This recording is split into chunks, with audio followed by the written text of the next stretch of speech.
Hello and welcome to the Doofcast, the official variety podcast of doofmedia.com. My name is Scott Daly, and I'm joined, as always, by my co-host and co-decade lover, Matt Freeman. How's it going, Matt? Going well, Scott. I've been waiting 10 years for this.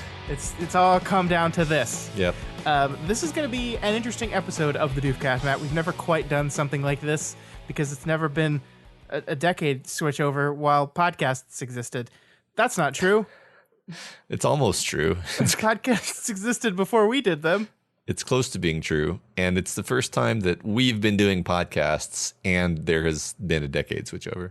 That is true. So we thought we would have some fun on our last podcast of the decade and talk about the best movies of the decade. So that's what we're going to do. We're going to spend the next hour and a half going through each and every year of the decade, 2010 through 2019, and talk about the best, our favorite, and some other movies of that decade. And because it's so special, Matt, we're going to have a bunch of special guests. It was impossible for us to coordinate with every member of the Doof podcasting community to all be on this episode at the same time because some of us live in other countries and have other things to do on a Thursday night rather than sit in front of a microphone. But not us. Nope, not us. So we had them submit to us they just recorded a little bit of themselves talking about their favorite movie of the decade. They sent it to us. We're going to play those throughout the episode while we're going through our favorite movies and feature those guys because, you know, over the past decade, or really just 2 years, but let's just say decade, we've got a big group of people that are part of the show come together. So we thought it would be fun to have those people, our Australian friends, Matias and Jarvis, and some of our guests from previous episodes on to kind of celebrate the end of this decade. Yeah, it's going to be I was going to say multimedia. It's really all just audio, but yeah, it's complicated audio. So it's just more work on our end. For you guys, it's going to be seamless and beautiful, and you're going to love it. And then, as a special treat, we're going to kind of conclude the episode by just playing a whole bunch of voicemails that we got from some of our listeners talking about their favorite movie of the decade. Because we wanted to celebrate this not just with people, members of our podcasting community, but members of our community, the listeners. And I have spent the last few hours mixing all that together, and we're just going to kind of play it at the end of the episode, and it's great. So make sure you stick around for that. Don't leave too early. That's a lot of fun. Yeah, I'm looking forward to that. Yeah. All right. So that is the plan, and let's begin. Let's do it and start with the first year of the decade. There was an argument about when the decade actually starts, but for our definition, the first year of the decade is 2010. So I guess let's explain before we get into this, Matt. We have each picked two movies, and we've labeled these best and favorite. That's right. Although those words don't mean a lot. Right. Now, I'm gonna have to preface all of this by saying that these are our subjective inclinations. Right. So the way I define best is like, this is the movie that I would probably recommend if I had to just recommend one movie from that year and say, this is the movie from this year that you just must see. That's what I mean by best. Sure. Favorite though is I have tried to be as empirical and rigorous as possible in just saying my favorite is whatever movie from that year I've watched the most. Yeah, I think that's fair. And in some cases it was a bit of a struggle because there's a movie where I'm like, oh, I just love this movie, but it's like I do love it, but I like never want to watch it. So sure, there's definitely different ways of liking movies, right? Like there's really no such thing as favorite. Yeah. But my definition for the purpose of this show is movie that I just love to watch. Sure. Yeah, and my definitions are similar to yours, not exactly the same. Best, to me, the best movie is like something I feel responsible for. Like I have the responsibility to try to pick what the objectively best movie of the year is. Whereas favorite, I feel like that's the Scott Goes Buck Wild category for me, where I'm just like, this is, I think you said the movie you've watched more times. Me, it's like, if I saw this movie on, I would definitely stop everything I'm doing and watch it. And I just like, it's like an excuse for me to not be like constrained by like the expectations of the word best. That's what I used favorite Sure. for. I think we're good on our definitions, Yeah. Scott. And then we also had a bunch of honorable mentions, I think. That's true, yeah. without it through them. So we're setting rules for ourselves here, Matt, because we don't want to make an 8-hour episode, and that would definitely happen if we attempted to talk about each and every one of these years. So our rule right now, and we, again, this is kind of, we're all just like test driving this, so this might change, but we're going to limit ourselves to 6 minutes per year. That's 60 minutes, because that's how math works. And that is the length of a Doofcast episode. And that'll work, right? Well, that'll definitely work. Yeah, that plus all the audio clips that we're going to be adding in. Well, but that's definitely going to work. There's not going to be any issues. There's not going to be any problems due to the fact that we didn't really discuss which of us starts talking. Nothing like that is going to come up. Nothing like that is going to happen. Yeah. So the other thing I did that I thought would be fun, because I'm adding things to fit into this 6 minutes, is I've pulled the Academy Award winning film and the highest grossing film from each one of those years. And I think it would just be fun to see if either of those movies make our list. I have a feeling that most of them won't. Yeah. And so that'll be the last 23 seconds of each block. Exactly. Okay. Exactly. Good. All right. So let's begin with the year 2010. It's midway through Obama's first term. The world is sunny and bright. Nothing bad has happened at all. Nope. Right? Are we in the timer? No, I haven't hit it yet. Okay. All right, Matt. You go first. Oh, okay. Talk to me. So, okay. This is great because everyone's getting to see this. You go best, then I'll go best, and then you go favorite, and that's how we'll do it. Okay. Okay. Fantastic. That? I got it. All right. Begin. All right. The best movie from 2010 was Inception. This is just a movie that I really think everybody has to see at least once. The visuals are amazing. The story is amazing. It's one of my favorite Chris Nolan movies, and he's one of my favorite directors. Yeah, I like Inception a lot too. It is one of those movies that I think I had, this decade to me is kind of a year of going back and forth on how I feel about Christopher Nolan. Yeah. There were moments, I think when we started the podcast, I was very, very cold on Christopher Nolan. I had kind of decided I didn't like him outside of maybe one or two movies. But I think time and, I don't know, maturity, experience, learning about film has over the course of these 10 years has warmed me to him a lot more. And I think this is really one of his best movies. This is my honorable mention for the year. So I'm glad you picked it as your best. I think it's like the interpretation of this movie as a movie about filmmaking makes me love it even more. And I love when Christopher Nolan gets really weird, but not like Interstellar weird, just like this kind of weird. Yeah, moderately weird. Yeah. Absolutely. So good choice. All right. What's your best from 2010? My best movie from 2010 is The Social Network, David Fincher's The Social Network. Here's why I picked this movie. I think this movie is like Facebook became the thing of this decade, kind of, and not just in popularity, but in pop culture, but in how it has influenced and changed politics, business.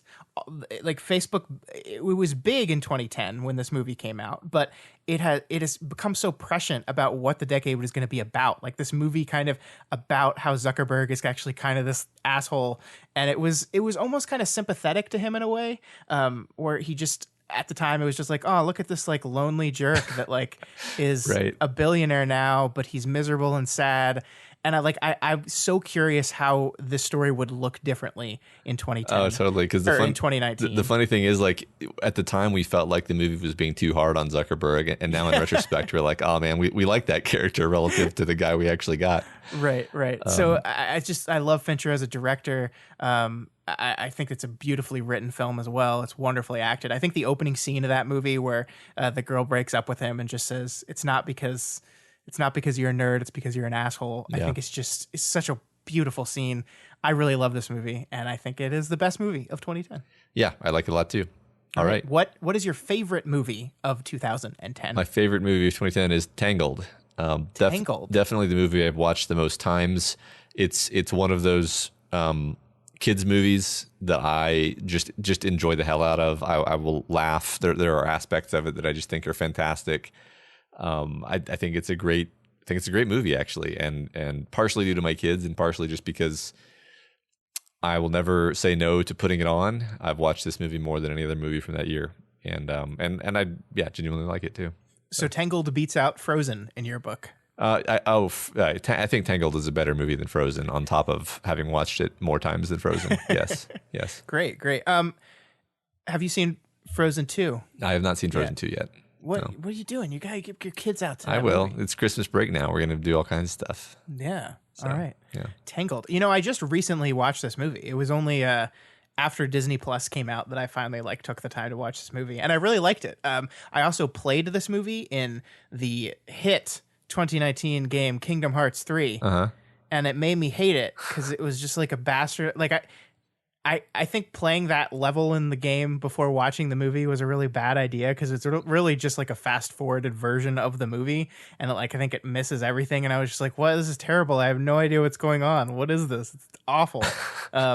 And then I watched the movie and I got the game level more, and it actually made me hate it more because the movie was so good. Yeah, the game just such a bad job. Sure. I mean, it's nothing without the charm of the characters. Yeah. And it tried to copy that, but it's just like if you were holding down the fast forward button. Ugh. Right. Yeah. Kingdom Hearts 3, not on any top lists. Oh man, of I'm mine. sorry. All right, my favorite movie of 2010 is, and I told you, Matt, this is where I get to go buck wild. Okay. Because my favorite movie of 2010 is MacGruber. Do you even know what MacGruber is? I don't even know what that is. MacGruber was a skit on Saturday Night Live, based on a parody of MacGyver. Well, it's Will Forte playing a stupid MacGyver that always fails to disarm the bomb, and they all blow up and die. And then they made a movie about it, and it is one of the funniest movies I've ever seen.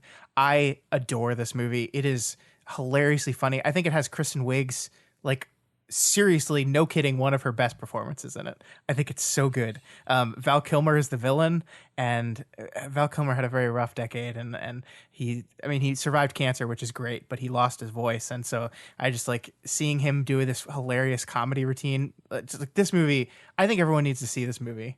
I want people to see it. It's so good. It's so good. Well, it sounds great. I love MacGyver, and so I would probably love a MacGyver spoof. Yeah, it's fantastic. All right, Matt, we have 30 seconds left. What is your honorable mention for 2010?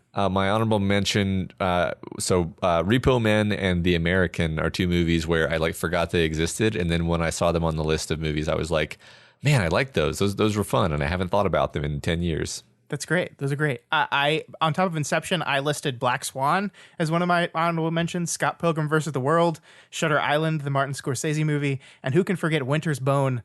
I forgot her name. Jennifer, what's her name? Jesus. I don't know. Oh my Never God, saw it. This is embarrassing. Jennifer Lawrence. Jesus. Oh, this was Jennifer Lawrence's breakout role. Okay, that's it. That's it. 2011. That's it. 2011. Hey, you know what? That went, I have to say, pretty good. That went pretty well. Let's drag our feet as we enter 2011. All right. You go first now. All right, 2011 and go. All right, my favorite movie, I've already screwed up. The best movie of 2011 is a movie called Melancholia. Melancholia is it's a movie that's really difficult to explain. It's Lars von Trier.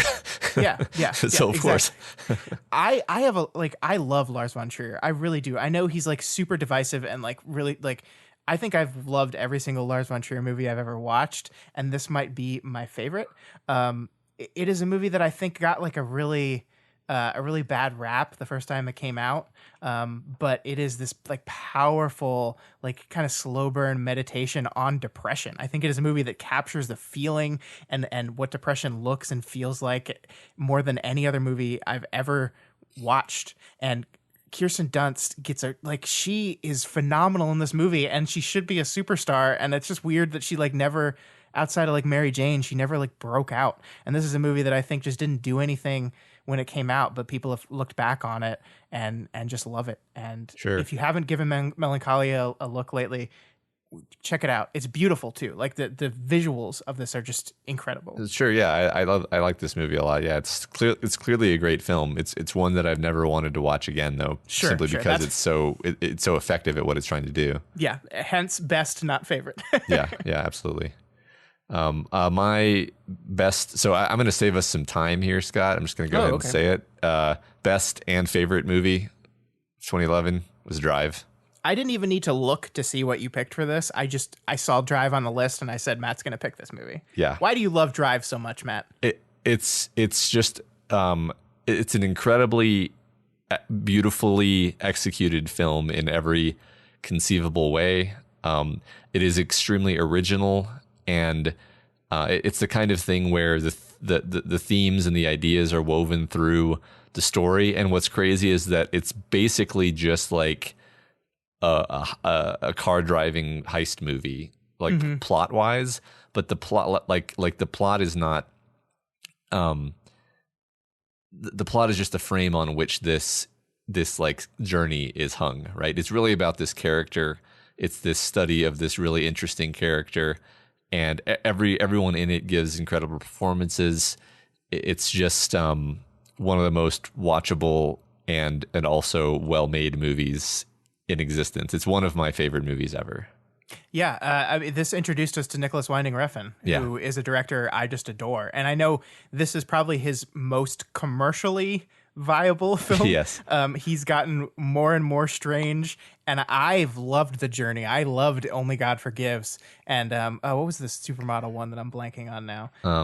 Is it Enter the Void? No, that's different. That's different. The Neon Demon. The Neon Demon. Yeah. I have loved these movies, and I mean he did Valhalla Rising in 2009, but Drive was definitely the one that like broke out for him. And I agree. I love him. Ryan Gosling is so good.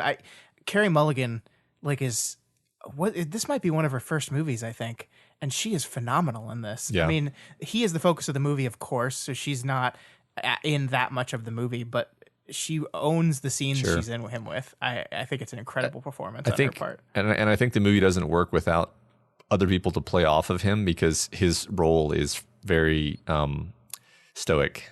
Yeah, I agree. Carey Mulligan, like in those scenes, has to carry the energy because, Ryan Gosling is playing a very reserved person. Yeah, totally. Love it. And I think what's great about this is like, I definitely know 2011 Matt was the type of guy that would have just loved this movie, but I think it's really cool to go back and think, okay, here I am at the end of the decade. Am I still the type of person that would love this movie? And you still are, and that's cool. I think it might be for different reasons than it was originally. But I agree. I haven't watched it recently, but I'm pretty confident that I would still love it if I put it on right now. Yeah. Drive just so happens to be my favorite movie of the year, so that's why I let you talk about it for so long. Yes, makes sense. I just realized that we forgot to do the Academy Award and highest grossing thing for 2010, so it didn't go well. Shit. Oh no. Okay, well, let's talk about some honorable mentions. Yeah, we saved some time here. So, okay, honorable mentions from 2011. You go first. Tree of Life.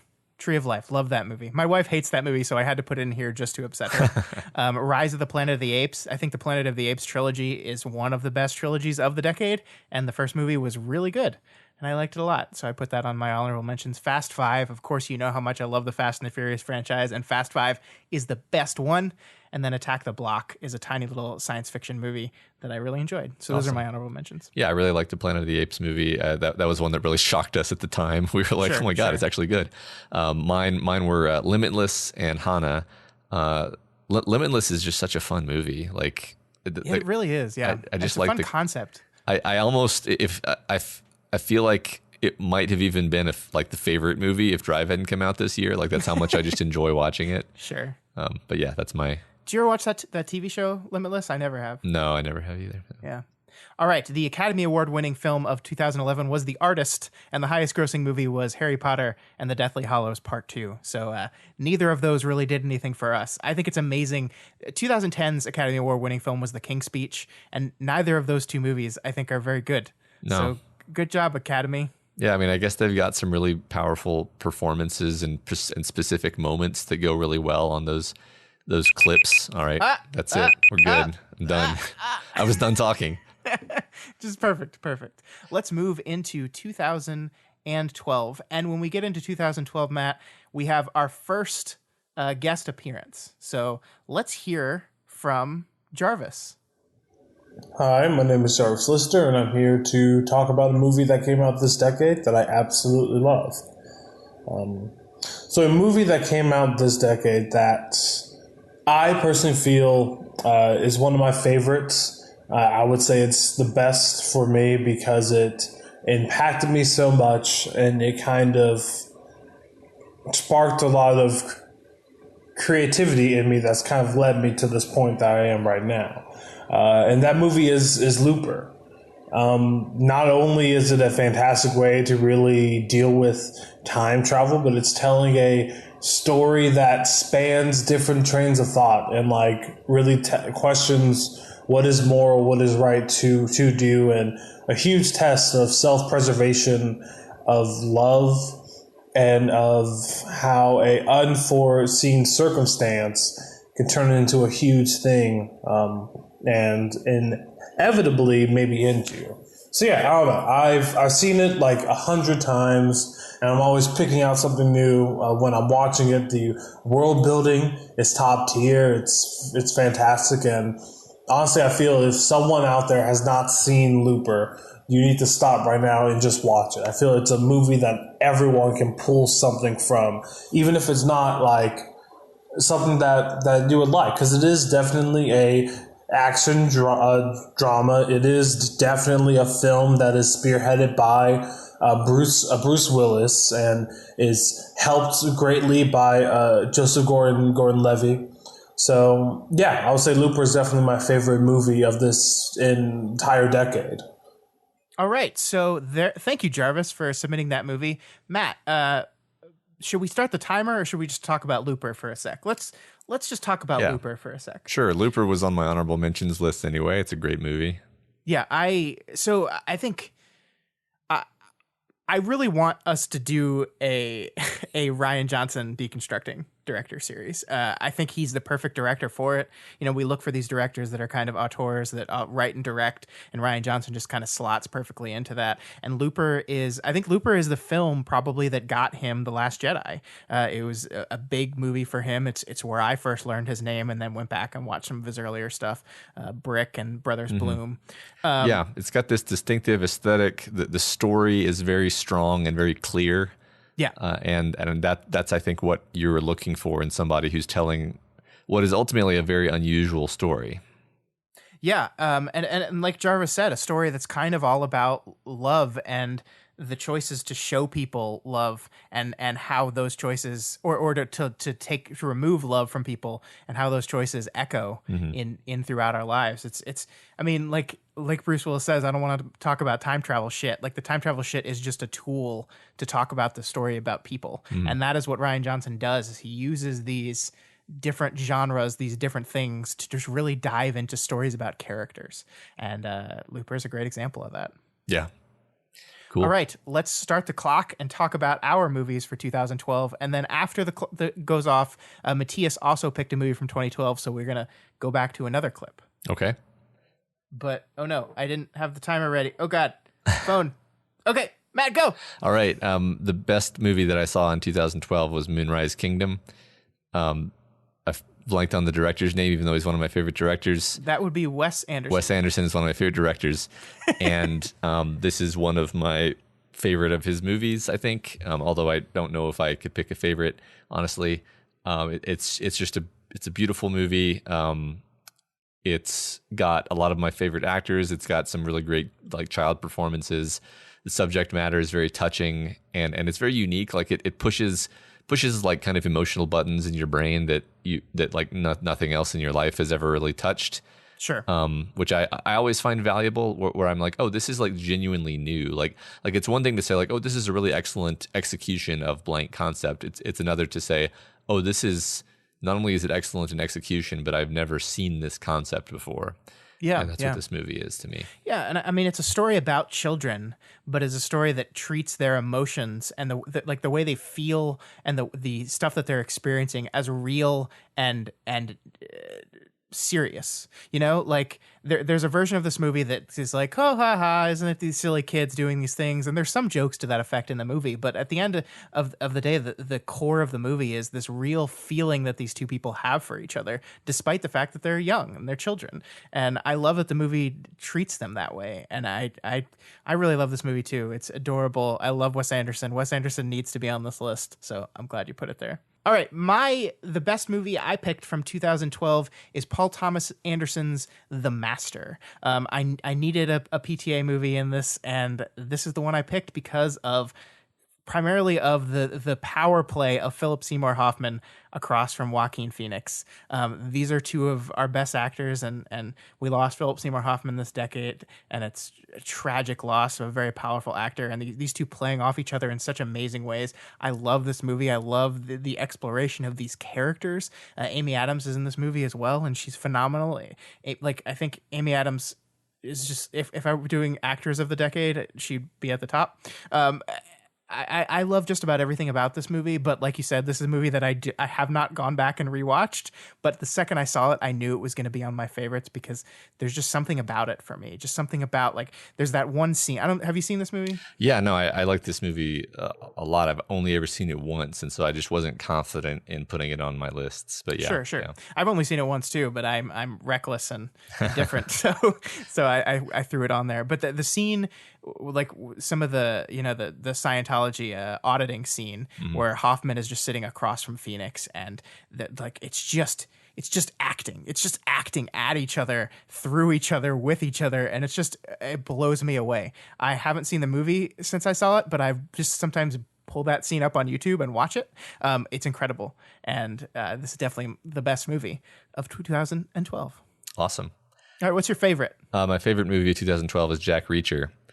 Oh, really? Interesting. Yeah, it's definitely one that I will watch whenever it comes on, or whenever I flip past it on Netflix or whatever.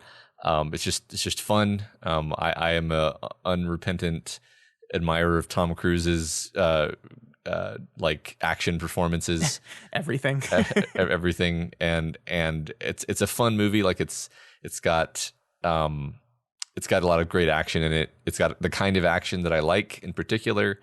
It's got man, I'm blanking on names today. It's got a very evil. It's that one director's name. Whatever, doesn't matter. It's over. I ruined it. It's a fun movie, guys. I like Jack it. Jack Reacher. Cool. My favorite movie of Christopher McQuarrie is the name of the director you're looking for, by the way. My favorite movie of 2012 is 21 Jump Street, a movie that had no permission to be this good, but it is. It is a reboot of a TV show from the 80s that nobody cared about. What? How is this good? And the answer is, of course, Phil Lord and Chris Miller, who we will be seeing on this list again. I guarantee it. But this movie knocked me out. It was so funny. Jonah Hill and Channing Tatum play off each other perfectly. This has a performance from Brie Larson, who became huge in this decade. This was really just her starting out, and I just what this movie does with just making fun of the concept of the fact that it exists is so brilliant and smart. And this is a movie I will watch anytime I see it on, no question. It and 22 Jump Street, its sequel, are just the perfect movies. Basically, it's so good. Awesome. I still haven't seen these. You really need to. Yeah, this conversation is a great opportunity for me to like make note of the movies from the decade that I just missed and never went back to. Yeah. All right. Honorable mentions. We're running out of time. Yeah, just Looper, which we already talked about. So I'm gonna list Avengers because it was the Avengers. Yeah, it started all this stuff. Absolutely. Yeah, I want to save my talking about the MCU for like the end. But yeah, sure. Yeah. And as we run out of time here, the Academy Award winning movie of 2012 was Argo, and Avengers, of course, was the highest grossing. So first one that's made one of our lists was the Avengers. Okay, fair enough. Yeah. All right, let's move. Oh, let's talk to Matias. Okay. Why don't we talk to Matias? Come on over here, Matias. Hey guys, Matias here from Do the Right Thing. My favorite movie of the decade is It's Such a Beautiful Day by Don Hertzfeldt. So this is a cheat answer. It's divided into 3 parts. So the first one came out in 2006, and then the second one came out in 2008, but the third one came out in 2011. And then the complete edited film with all 3 parts came out in 2012. So I'm going to count it. And if you don't want to include it, you'll have to fight me IRL. I'm not including it specifically because it's the best movie of the decade. I'm including it because it's my favorite movie of all time. And so like in any category in which it fits, I'm going to want to talk about it. So It's Such a Beautiful Day is, well, it's a cinematic masterpiece. It was completely hand animated by one man, Don Hertzfeldt. And it's done in this mix of mediums where like the main work is animated in a very simple, almost like stick figure kind of style. Except it's like done in a way that's like aesthetically pleasing, even while it's actually supposed to be ugly in some forms. But he also like plays with the form a lot. Like he adds in lots of practical effects and overlays to the piece, and all like practical, and like different art styles, and adding in very like, well, I wouldn't want to spoil too many of them, but he plays a lot with what you're seeing on the screen and breaking the rules he's already set up. Like there's this one moment where Bill, the main character, is looking out a window on the bus while it's raining. The scene splits into vignettes, and the only sound for a whole minute are the bus, the rain, and the music. In one vignette, we see Bill looking out the bus window. In another, we just see rain-streaked glass, not drawn, but like real, droplets sliding down with this blue light suffusing it all. And in another, we see rain falling and splashing into a puddle. And that goes on for 45 seconds at a minimum before the bus starts up and slowly pulls away. It's this intensely calming scene that like pauses the narrative, pauses the animation, and just takes us into the feeling of, well, like looking out the window at falling rain. So in talking about it, there's an urge for me to explain the plot and what the story is about, but I feel like revealing the explanation, quote unquote, cheapens it a bit, even though the explanation isn't really a reveal or anything. It's just like the narrative is more than its reason for existing. It's more than the explanation for whatever's happening on the screen. It's much more interesting, I think, to ignore what's really happening or whatever, and just focus on what you see and what it feels like. It, for the most part, it follows Bill as he tries to find purpose in a world that doesn't make sense. Or not like even purpose, just value. For the most part, he finds value and kind of retreats into the sensory and feeling, textures, and things being beautiful. One reviewer that I read criticized ISBD for having themes that like seem deep but are mostly surface level, which I get that. It doesn't actually have an especially deep answer to the problem of inevitable death, but it does like fully explore the feeling of worrying about it and the relief of not worrying about it. I've watched it 7 times.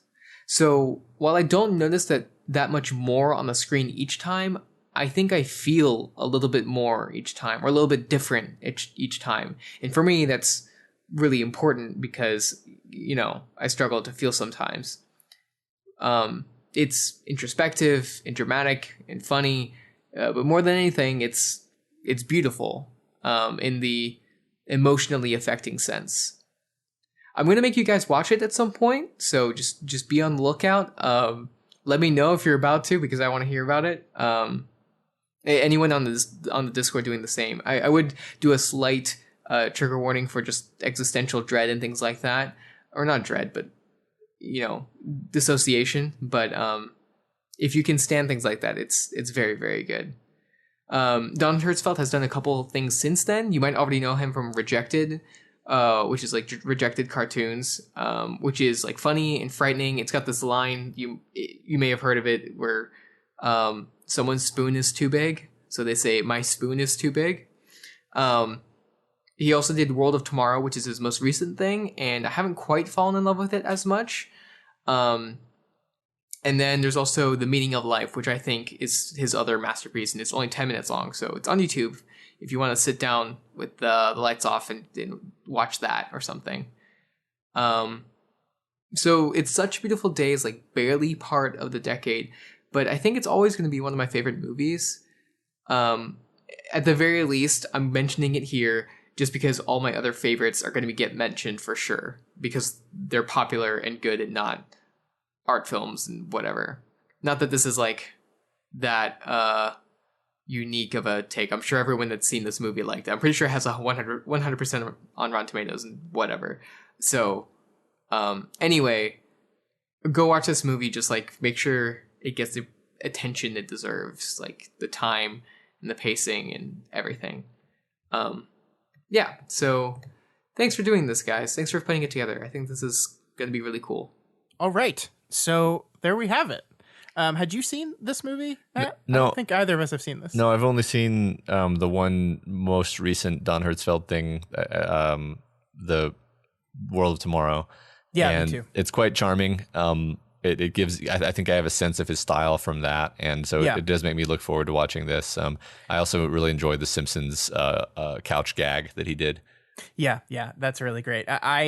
I am in love with World of Tomorrow. I've seen both of them. I've actually met Hertzfeld. He was cool. at Fantastic Fest, and I just had like a brief conversation. Not like one-on-one. I was with like 5 other people talking to him after we got out of seeing both of the World of Tomorrows back to back. He's insightful and incredible, and like you can tell he puts everything in these films that he makes. They're powerful, and It's Such a Beautiful Day is absolutely something I need to watch. So I am really glad that Matias talks so elegantly and beautifully about this film that I haven't seen yet. But yeah, I agree with you. Just seeing World of Tomorrow cues me in on like his style and what he thinks about to where I know I'm going to love this movie. Yeah, totally. All right. So that is 2012. Let's move into 2013. And let me get my timer ready. We also have a special guest for 2013, but we'll do that at the end. Okay. Let's begin with whose turn is it? Your Is turn. it my turn? Yep. I'm going to begin with my favorite movie of 2013, a movie called Her. Her, of course, as you know, is a story of a man who falls in love with his operating system that's in a phone. So it's not really a phone, though. This is a Spike Jonze movie written and directed by Spike Jonze, starring Joaquin Phoenix. That's 2 in a row with Joaquin in it, and Amy Adams. That's 2 in a row with Amy Adams in it, but also Scarlett Johansson. I think this is like real close to a perfect movie. I think that the way this movie explores the idea and concept of loneliness and what loneliness does to people and how human connection saves us in certain ways cannot be understated. It is beautiful. It is powerful. I saw this movie at a moment in my life where I was recently single for the first time in a very long time, and I watched this movie by myself, sitting in a theater by myself and watching a movie about loneliness by yourself. It just made it impact me in all the ways that I think it was supposed to. Like, it just worked on me, and this movie has never left my thoughts since I've seen it. I think about this movie all the time and the powerful things it does and the way it does them. I adore this movie. We're not going to list our favorite film of the decade. Like, we're not going to say at the end of this whole thing, this is the one movie. But if I was like forced to, I could make a very good case for Her being my absolute favorite film of the entire decade. Yeah, just off the bat, it's also my pick for the best movie of that year. I think I don't know. I tend to put a lot of weight on movies that make me feel things strongly. Yeah, because like I see that as I don't know. I would never say that something is the point of art, but like for me, that comes close to being the point of art is making me feel things, making me feel new things. And there are so many parts of this movie that are just quiet, meditative. You know, not much is happening in a plot sense, but what you're feeling is so precisely, calculated and incited inside your body and your mind, and it's a beautiful experience, and it is one that I haven't watched many times because it's so. It demands so much of you that I really can't stand to subject myself to it. That's fair. That's fair. But yeah, it's absolutely out of that year. Like I said, I would recommend that movie to anybody as the movie to watch from that year. All right. Well, then we're going to just jump into my favorite movie since we both had the same best. My favorite movie of 2013 is Before Midnight. This is the third movie in the Before trilogy. You're not going to like this, by Richard Linklater. These are a series of movies about a couple that meets that has just like this random meeting on a train, and then Linklater, who loves making movies about the passage of time and how relationships shift across the passage of time, has returned to these two characters at two different points in their life. The first one is Before Sunrise, and then there's Before Sunset, and this is the final one. Maybe he'll go back to these characters before midnight. It stars Ethan Hawke and Julie Delpy.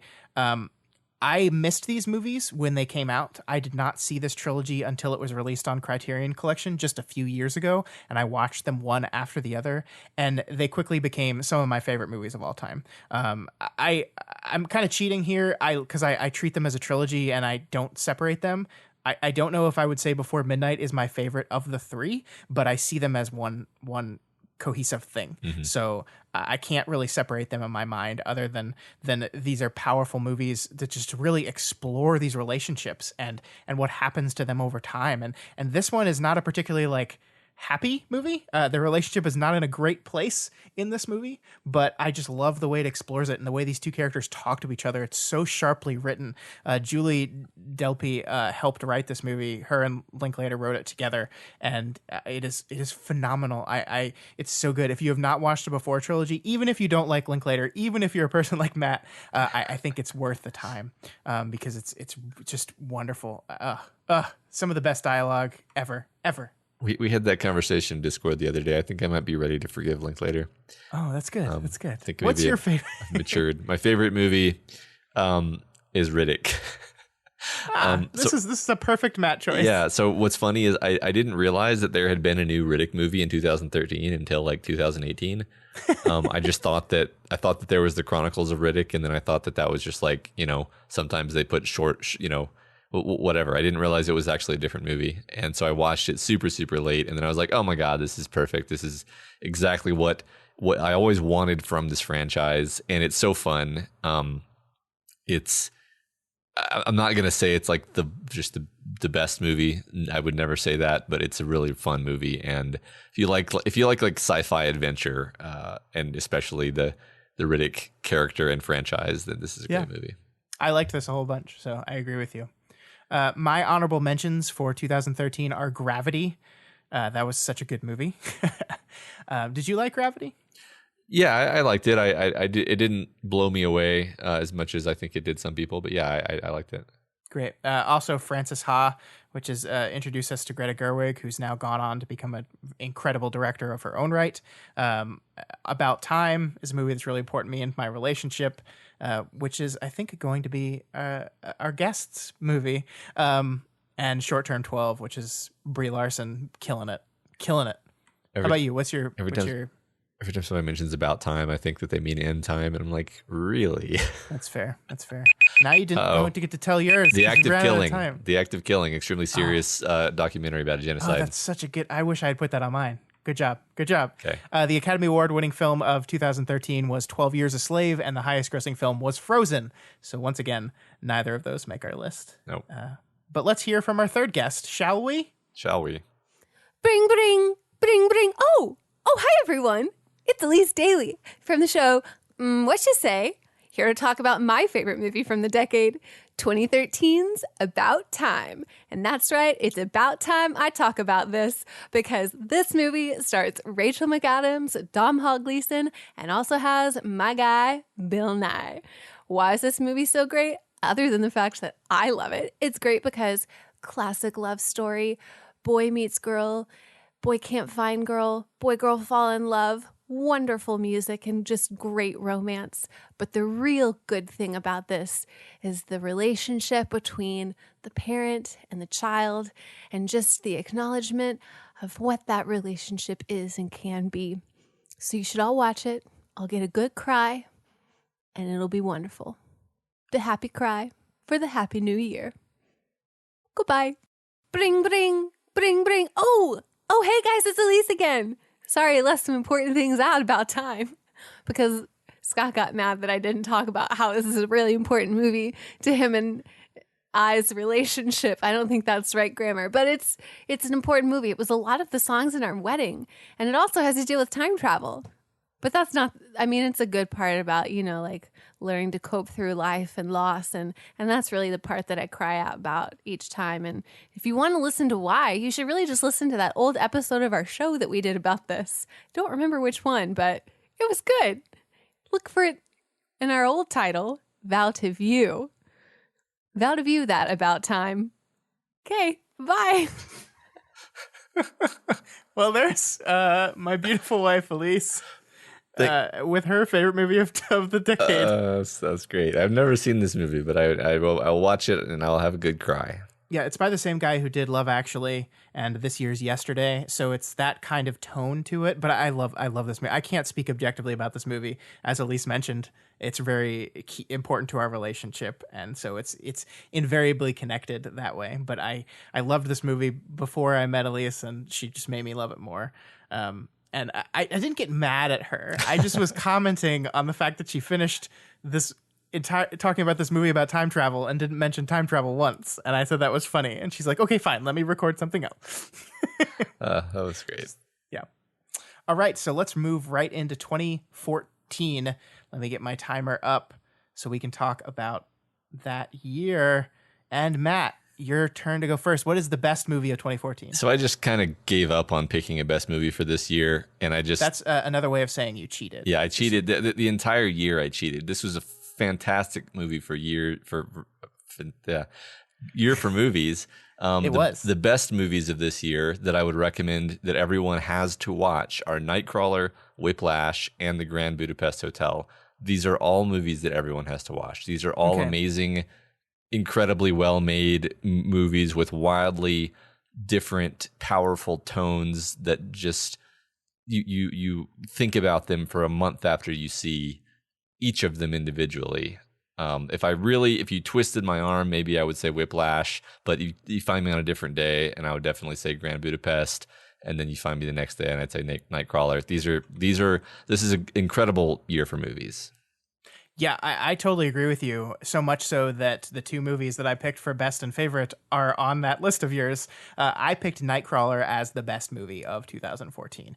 This is written and directed by Dan Gilroy, who went on to make a movie this year, I think it was, called Velvet Buzzsaw, that was not good, surprisingly. Okay. Not good at all. I was really disappointed by Dan Gilroy there. But this movie, on the other hand, is wonderful. It has this powerful... should have been Academy Award winning performance by Jake Gyllenhaal. It has one of the final roles of Bill Paxton. Renee Russo's in it and really good.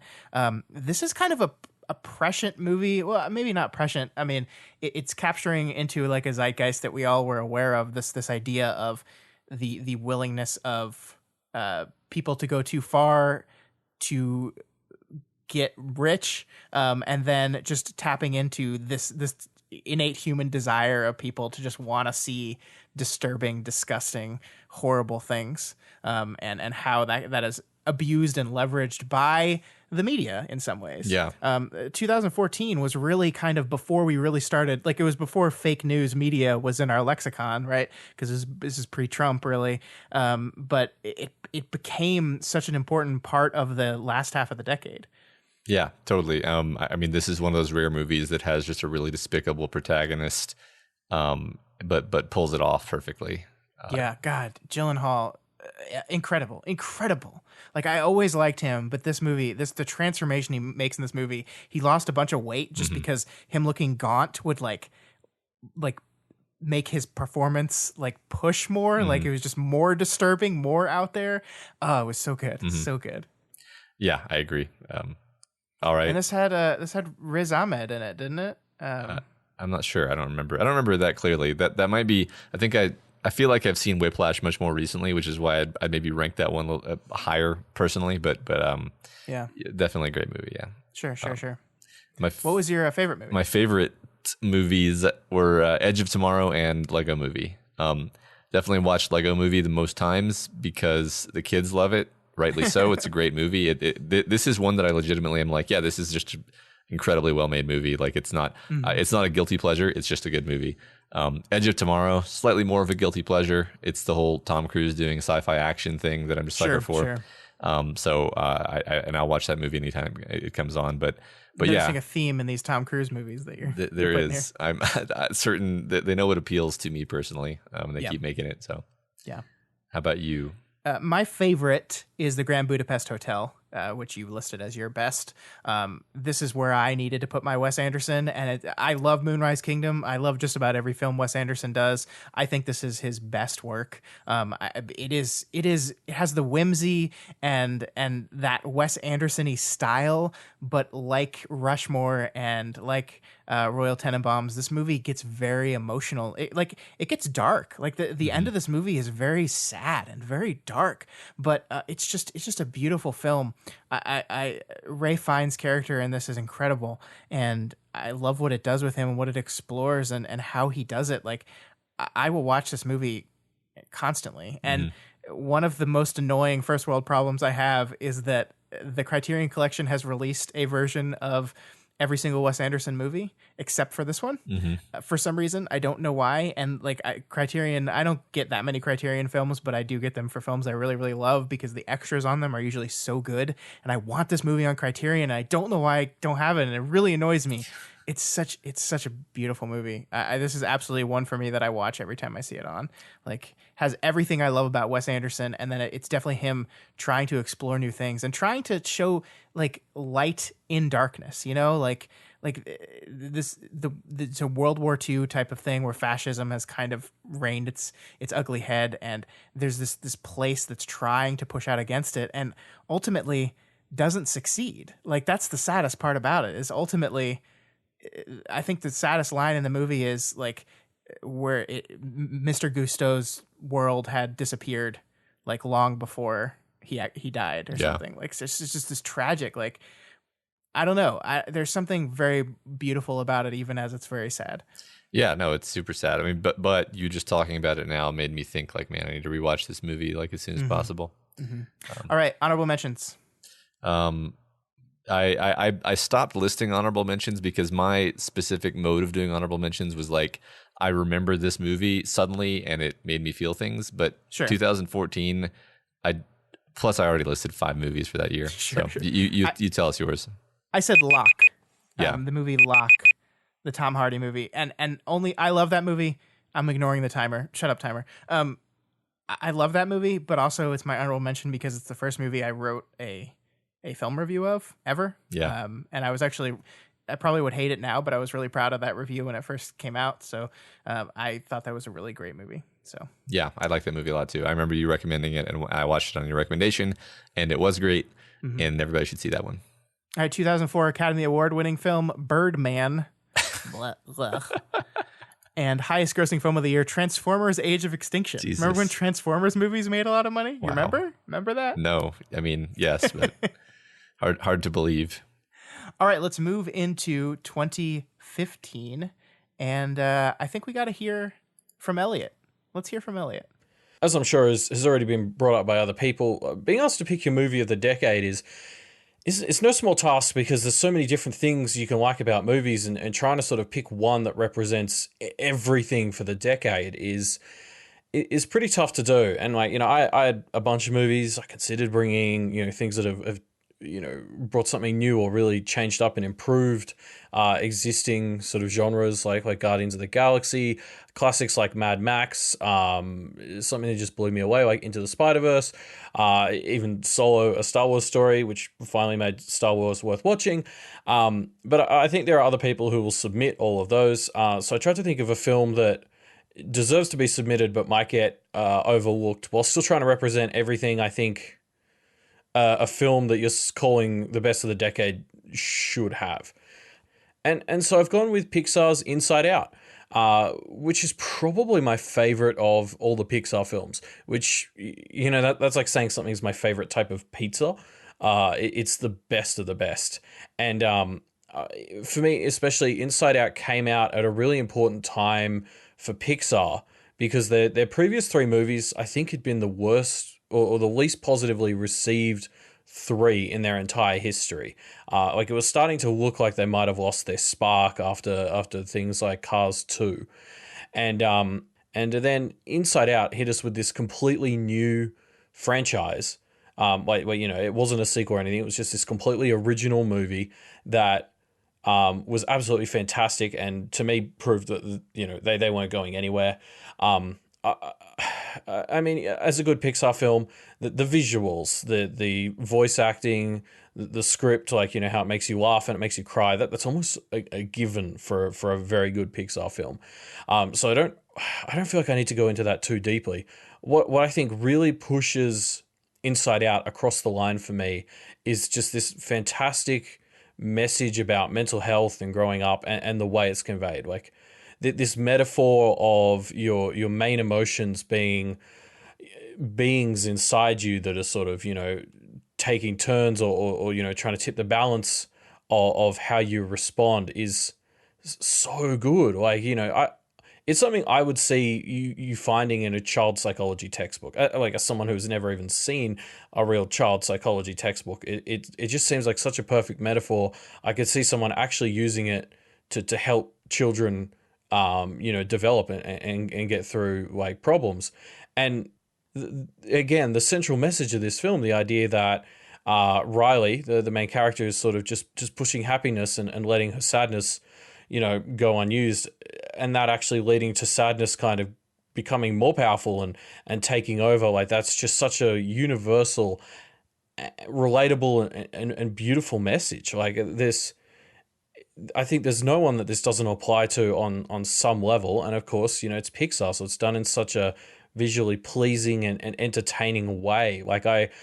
I don't know if it's possible for someone to leave this movie without sort of feeling better. You watch this film and you see what Riley goes through, and it just seems like, even though she's a teenage girl and I was an adult man watching it, it was just such a universal idea that I just walked out of it just feeling like I'd learnt something, and that it was such an entertaining way to do it. So yeah, I think I'm starting to repeat myself, so I'll cut myself off there. And Inside Out, as far as I'm concerned, is probably the top pick for movie of the decade. All right. So I don't have a lot to add to that. I completely agree with everything that Elliot said there. Yeah. I think it's a beautiful, remarkable movie. I love Pixar generally, and I called this movie a masterpiece when it came out. And 5 years later, I still completely agree with that sentiment. Yeah, this movie's like catharsis in film form. And like he said, you walk out of it and you feel changed. It's great. Yeah. Totally agree. The only reason it is not on my list is because 2015 is your 2014, okay, where there's just an embarrassment of riches in this year. There were so many good movies, and it was impossible to pick just one. I managed to do it, but I had to cut out movies like Inside Out to do it. So my turn to start? Yeah, let's get in. Yeah, you go ahead. All right, the best movie of 2015 is Mad Max Fury Road. This is not a surprise to anyone because this is the movie that is, I think, topping the most of the best films of the decade lists. This is a great movie, but I think it's also an important movie. I think when we're going to look back at this decade in 50 years, if we're still alive, we're going to see it as the decade of the legacy sequel, right? This concept of this movie that comes in and it's technically a sequel to a movie that came out a while ago, but it's basically a reboot as well. That's what the legacy sequel is. And most of them were bad, right? Almost all of them were awful. But Mad Max Fury Road is proof that you can do this concept well and you can execute on it and make an incredible movie. And I think that's exactly what Mad Max Fury Road is. Technically brilliant, like the fact that it basically says you don't have to use CGI to do things. You can use practical effects. And don't get me wrong, Fury Road has a lot of CGI in it, but is this beautiful mix of both of those things. Its story is powerful. Its characters are wonderful. The action is... You can't beat it. You cannot beat it. This is a movie that I really think like if in 2100 when they're looking at best films of the century, this film will be near the top of that list. Yeah, it's amazing to look at it and to think I have no idea how they did that, and then also not only that, but like every frame of the movie could be a painting. Which like those two things never go together, right? Like if it's an incredible, impossible stunt, for example, it's not going to be beautiful, right? No, everything in this movie is beautiful and perfectly composed, and it's just a technical marvel. Just every detail about it is great. The story is great. The idea behind what it's saying, I think, is maybe one of the reasons people are praising it so much. Actually, just the message of it is really good. And yeah, this was my pick for best of 2015. Also. It should be everyone's, honestly. It really should. I think this is a movie as a case study of how to make kinetic action that is also still clear. This is a crazy movie with tons of things happening, and yet the geography of the scene is always very clear. Who is where, what their goal is, what they're trying to accomplish, and how they're doing it is always, always, always clear. And in a half decade filled with Michael Bay Transformer movies, which, don't get me wrong, I think there's a lot to like about Michael Bay. I would love to study Michael Bay, but his movies are unfollowable, and that's his style. He designs his scenes that way. But here we have a movie that does action that is just as intense, just as kinetic as what Michael Bay is trying to do, but it is always clear. And that is George Miller as a director. That is his skill.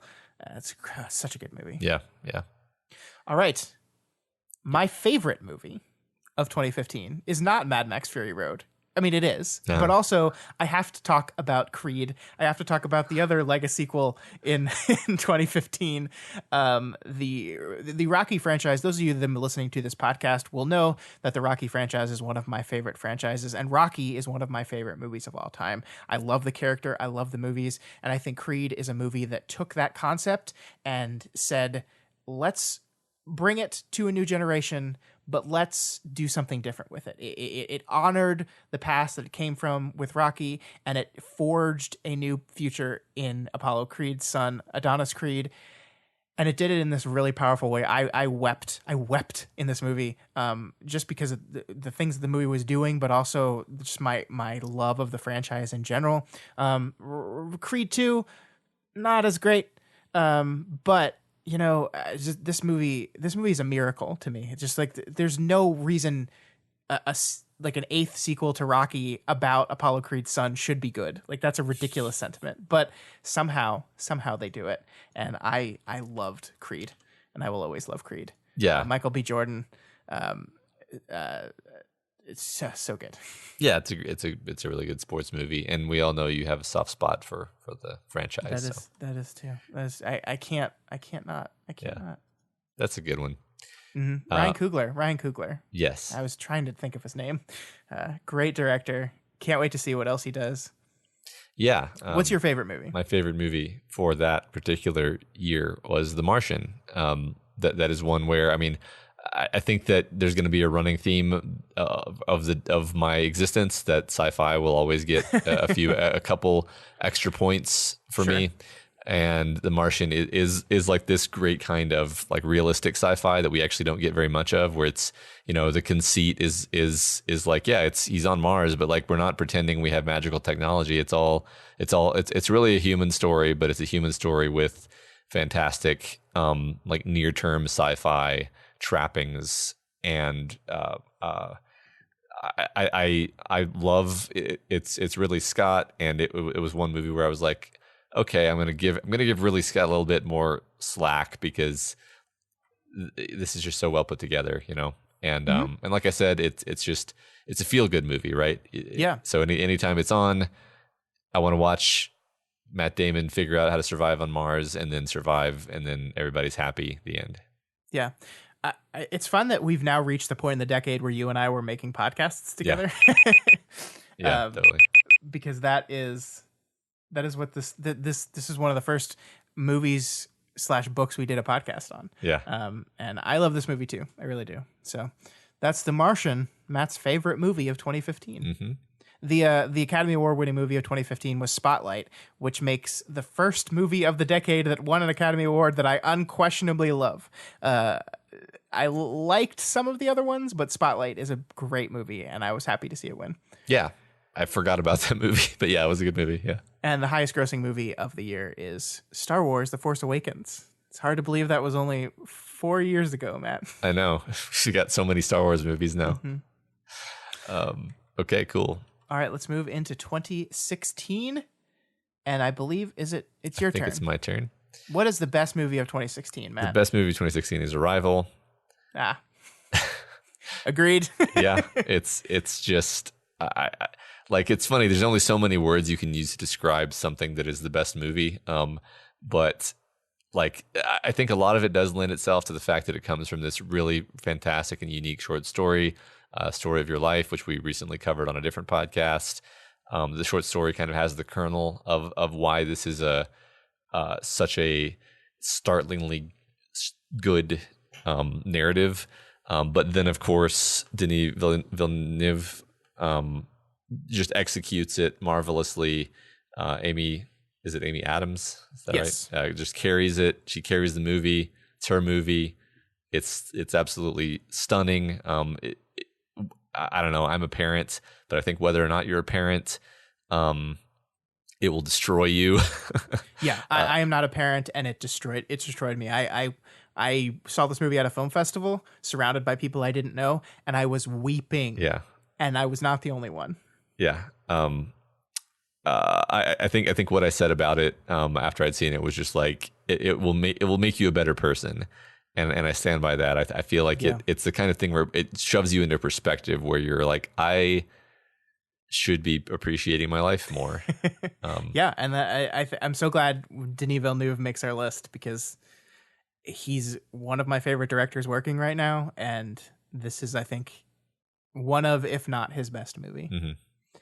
I agree with everything you said. I think it's this movie that came out at like the perfect time too, right? I mean, this is 2016, right? This is the year of the election that changed our country, or revealed something about our country that we didn't want to pay attention to.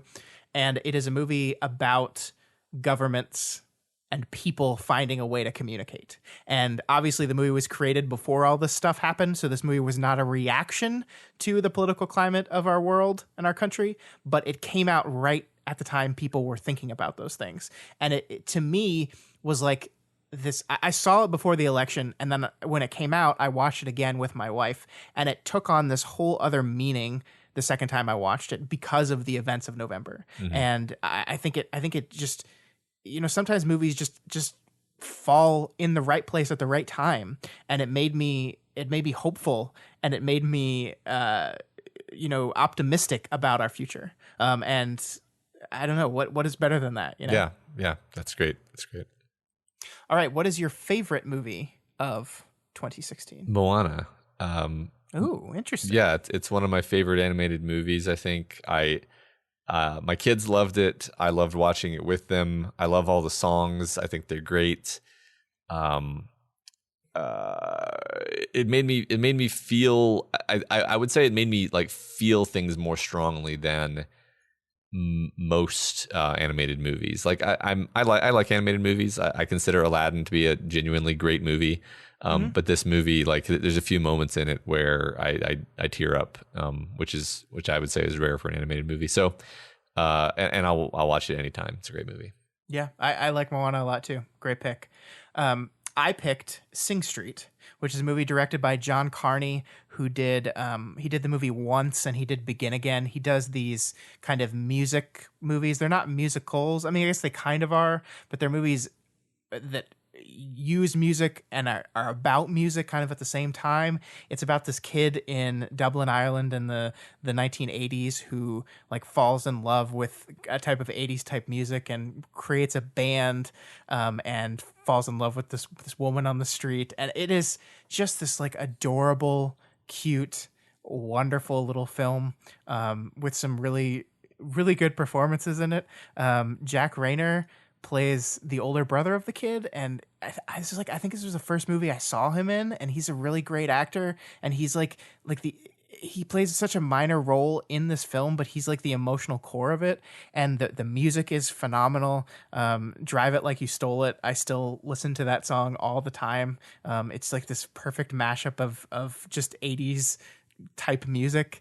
I adore this movie. It is on my like rotation of I just need a movie to watch to kill some time or something. That's Sing Street. It didn't get a lot of love in 2016. For some reason, it's it was not nominated for Best Song on the Oscars, which I thought was frankly disgusting. But I really like Sing Street. I love it. Cool. I have not actually seen this movie, and what's funny is you're describing it, and I'm like, I didn't even know that's what it was about. So yeah, I should watch this for sure. You should. Honorable mentions?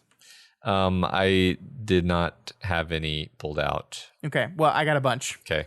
I got Kubo and the Two Strings, which is a movie that actually I put as my favorite film of the year when I wrote a list back then, and I still love that movie. But I think it's interesting how time changes that thing. I think that's interesting. Moonlight, of course, the Academy Award winning movie of the year. I loved that movie. La La Land, I liked a lot. The Nice Guy, Shane Black's The Nice Guys, Matt. That's such a good movie. Yeah, that's fun. Yeah. And Pop Star, Never Stop, Never Stopping, one of the most underrated movies of the decade. If we were having an underrated list, I'd put it at number one. That is a delightful film. Yeah. And Moonlight is, as we said, was the Academy Award winning movie. That was the whole La La Land controversy where and then highest grossing film is Captain America Civil War. So we're kind of watching, just so we know, from 2015 on, the highest grossing movie of the year is Disney every single time. Good for them. They actually 1, 2, 3, 4, 5, 6, 7, 8 of the 10 are Disney. Oh my God. All right. Wow, we planned that one perfectly. Yeah, that was perfect. That was amazing. All right. Yeah. I think it's your turn now. Yeah, but I think we have a guest. We have a guest. Oh, hey. Didn't see you come in there. I'm Michael from Doof Media. And when Scott asked me to choose my top movie of the last decade, I couldn't decide. As you know, I like a lot of movies. And so how could I pick just one over all of the movies for the last 10 years? So instead, what I've done is chosen my top 3 movies of the decade. Here's number 1. Lego Batman. What? A superhero movie? That's right. Lego Batman is the first time in the history of the world that anyone has told the Batman story in an interesting way. Well done, Lego Batman. My other pick, Edge of Tomorrow. Great movie. We did a whole episode on it. You should listen to that. Third pick, Christopher Nolan's Inception. Great movie. These are the three objectively best movies of the last decade, so I don't really feel the need to explain to you why they're the best, because all of you agree with me. All right, that's all I have to say. Back to you, Scott. Why, thank you, Michael. Even though you cheated. He cheated, Matt. He cheated. He cheated. I can't say I disagree with his picks, since I explicitly chose 2 of those. Lego Batman is, of course, very fun. Yeah. Since he led with that one, that's when I chose to play this, because I couldn't figure out which of these I was supposed to play. But since he led with Lego Batman movie, which is a movie that came out in 2017, that's the one I picked. It's a really good movie. I don't know if I agree with his that's the only time Batman was ever good ever, but it's a good movie. Yeah, I mean it's taking the idea of Batman and saying, how can we make this into a heartwarming kids movie? Sure. and then succeeding completely. Oh yeah, 100%. Yeah. So agree, and I agree with him on those other takes. I thought he was going to go specifically to piss me off here, and he didn't do it. No, he didn't do it. I'm shocked he resisted. He just picked good movies that we like. Yeah, I know. Wow, it's like he took it seriously. I know. Weird. Okay. All right. Did you say it was my turn? It is. Yes. All right. My best movie of 2017 is a movie called Call Me by Your Name. This is the story of young love between a boy and a slightly older man in the Italian countryside. It is directed by Luca Guadagnino, starring Armie Hammer and Timothée Chalamet.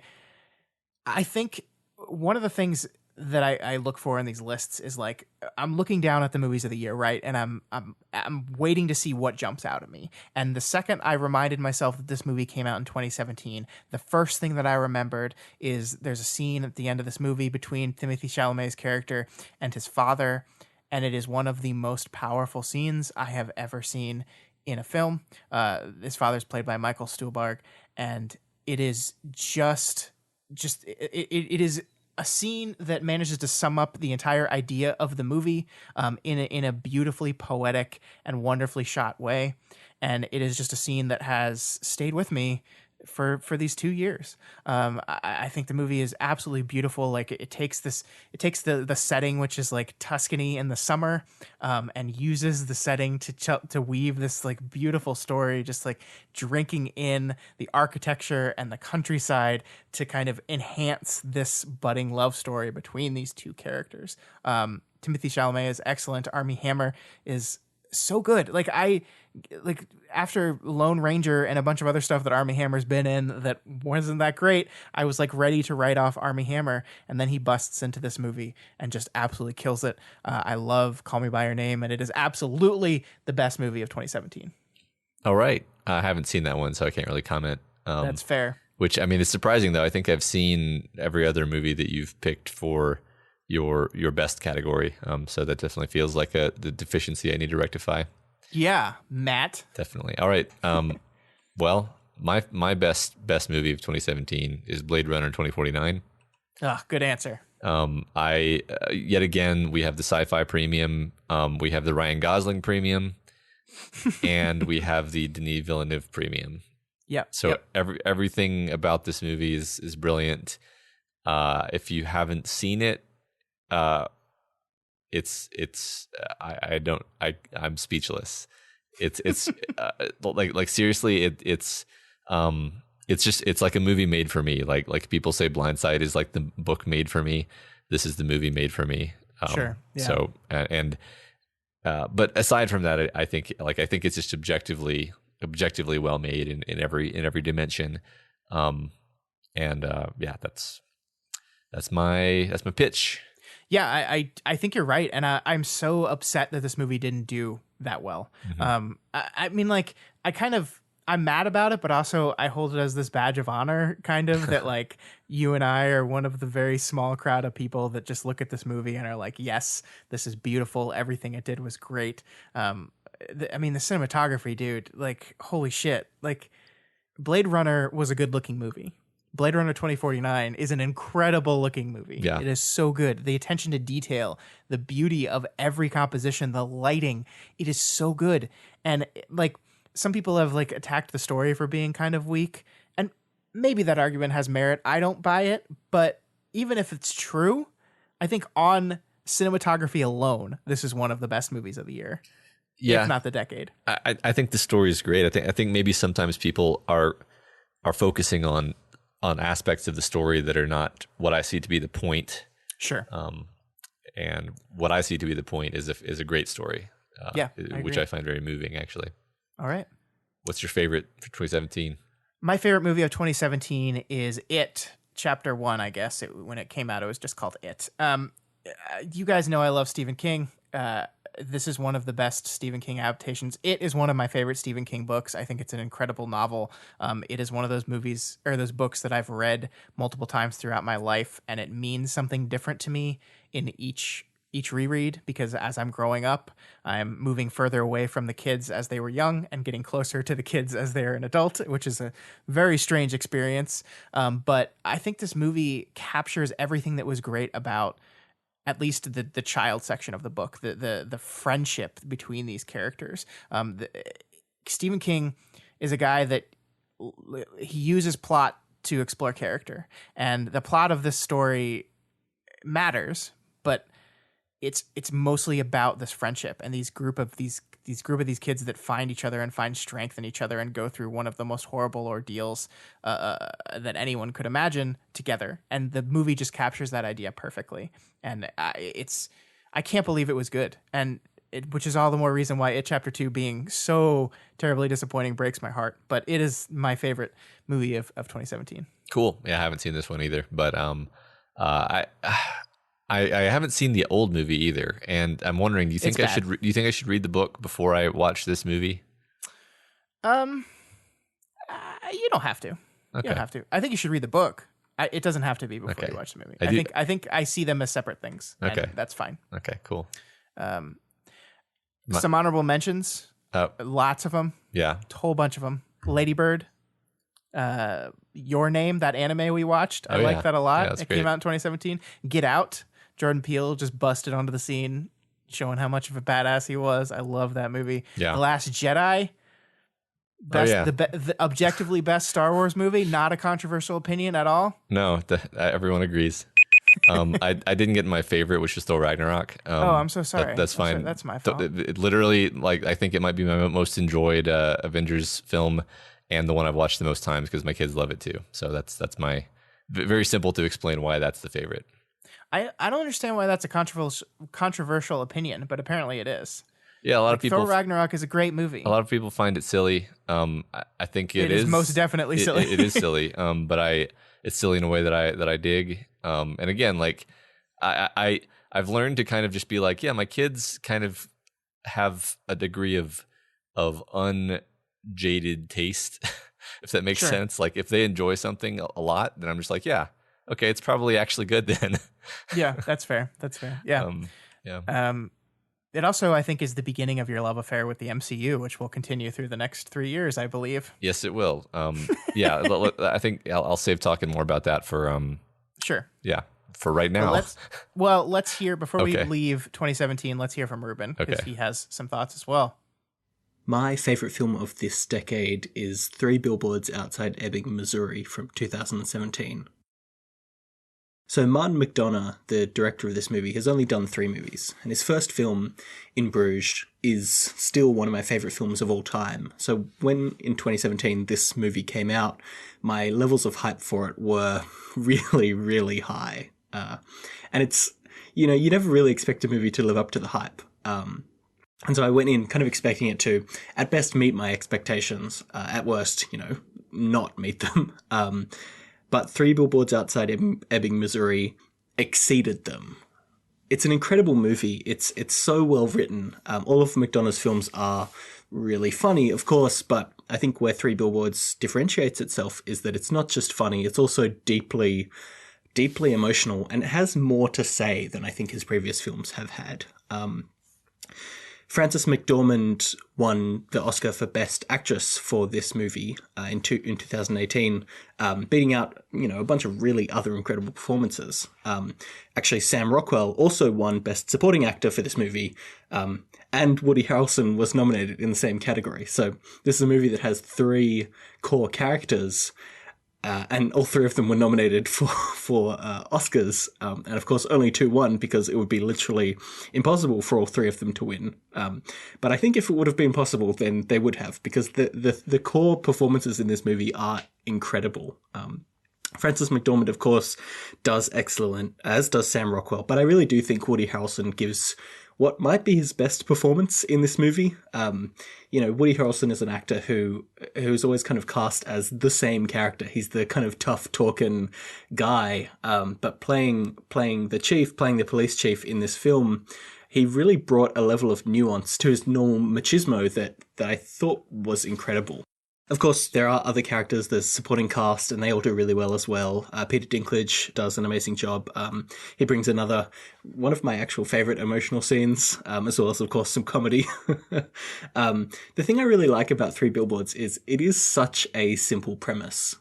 In the first 2 to 3 minutes of the film, it's established everything that you really need to know, right? There's a grieving mother. She set up these billboards to try and hold the police force accountable, and it kind of establishes Sam Rockwell and Woody Harrelson's roles and the dynamic between them as well. And then this movie takes this simple premise and plays it out to its most interesting and intricate and incredible conclusions, right? Well, not conclusions, because this is a movie about human beings, and human beings' lives don't just end one day, unless they do, of course, but this movie takes you on a journey of these characters. So especially, Frances McDormand's character and Sam Rockwell's character, who are both so angry at the start of this film and go on this journey of learning to only really find peace once they start to let go of some of this anger that they've just had burning for a long time, or a long time in Frances McDormand's case, at least. This movie has a message that is trying to deliver, which again I think differentiates it from McDonagh's previous films. But this film isn't necessarily about its message, which is violence begets more violence, as is pointed out on a bookmark by one of the characters. This film is about exploring this grieving mother and her relationship to the police that she feels have failed her, and seeing the human moments of comedy and also tragedy that come from this. It's a brilliant film, and if you haven't seen it, I would strongly recommend it. And it is my favorite film of the decade. All right. So that is one that I didn't put on my honorable mention for whatever reason. Because I love it. I love that movie. I really do. And it's funny because I'm ashamed that I haven't seen it. In Bruges is also perhaps my favorite movie of all time. Yeah. Similar to Reuben. I didn't actually know that Reuben liked it that much. So now we got to talk about that at some point. Yeah. But yeah, I don't know why I haven't seen this movie. There's something wrong with my brain. Yeah, and I think, like Arrival is a movie that hit at the perfect time. Mm-hmm. I think Three Billboards Outside Ebbing, Missouri is a movie that hit in the exact wrong climate. I think McDonough has always been a director and a writer that is interested in exploring bad people and the ways in which bad people might seek growth and redemption. And 2017 was a year in which much of the world is not interested in that. It was not interested in the concept of a bad person becoming better, especially when the bad person is a police officer that has a history of doing bad and racist things to the people of color in their small southern town. And so I think that's one of the reasons why the movie is not as well regarded as some of McDonough's other movies. And I get that sentiment. Like I get the sentiment of being just like fed up with these people, and I don't want to see a story about this person learning to be a better person. Like fuck that person. I get that, but I just think I don't think McDonough set out to tell people that they should I don't think he set out to look at the climate and say you should do this. I just think that's what he writes about. That's always been what he writes about. That's what In Bruges is about, right? These awful people that did terrible things, maybe finding a way out of that somehow. Yeah. Or just trying to survive it. Sure. I mean, yeah, I haven't seen the movie, but I think we have to tell stories about redemption. It's extremely important to individual humans and to society at large. If you don't have a social narrative of redemption, good luck with your society. Sure. I get that. Yeah. Great pick, Reuben. Thank you for sharing. And let's move on to last year. It was so long ago. Feels like it. I guess we should say the Academy Award of 2017 went to The Shape of Water. Congratulations, Guillermo del Toro. That's a movie I liked really. I actually put that as my favorite movie of the year in 2017. Oh, how 2 years change. I still love the movie. I just, other things felt, went further with me. Okay. Yeah, it's good. It's actually good to hear that it still sticks with you, because I didn't see that one, and I kind of was just like, I don't feel like I even need to see it now, because like people have stopped kind of talking about it. But if you Sure. still think it's that good, then I'll try to make time for it. I think Del Toro is one of those directors that I want to do a deconstructing series on, Matt. I think he's another one that fits perfectly into that slot, that type of director for us. So I think that would be a fun one to do. And then we would get to talk about The Shape of Water a whole bunch. So yeah, cool. That'd give me an excuse. Yeah. And the highest grossing movie of 2018 is The Last Jedi. Once again, objectively the best Star Wars movie. Uncontroversial. Not at all. All right. 2018, Matt. 2018. Let's talk about who goes first. I don't even remember. I go first. All right, go. So I did another. The best movie of the year was Infinity War, and my favorite movie of the year was Infinity War. All right, why did you love Infinity War so much, Matt? I don't know. It's just okay. Like it is pure spectacle. It is pure. We have done this thing that Matt Freeman certainly didn't think you were going to be able to pull off, where we made 187 movies in a sequence, and then we capped them off in a way that pulled them all together in just an adventure film that reminds me of the best aspects of the adventure films that I grew up with, except done with, mid 21st century filmmaking technology, and just created the most amazing experience. You have a fully CG character, which we've had for years now, but a fully CG character who is arguably the protagonist of the movie and just carries the movie. So many great moments, so many great set pieces, a very daring cliffhanger. I feel still, and favorite movie because it's the one I probably watched the most times because I just can't get enough of this movie, and my kids like it too. And yes, I show it to my kids. Mm-hmm. I think there's anything wrong with showing it to your kids. That's who these movies are for. That's right. Yeah, I did not put this on my list at all, but this and Endgame, which I'm sure we're going to be talking about in a few minutes, I think they're remarkable. I really do. I think. Well, let's save the Avengers. Let's save the MCU talk to 2019. Yeah, I think sounds good. That's fair. Okay. But the things that this movie does are incredible to me. And the ways in which it succeeds when it shouldn't are incredible to me. And I know people like this movie, or some people don't like this movie very much, and I get why they don't. But every time they tell me the things they don't like, my response is always like, no, those are great things. Yeah. I don't understand. So it's a fascinating movie, and I think it succeeds in everything it tries to do. So I agree with you. Mm-hmm. Unfortunately, there's a movie that succeeds more than it because the best movie of 2018 is Spider-Man Into the Spider-Verse. Unquestionable.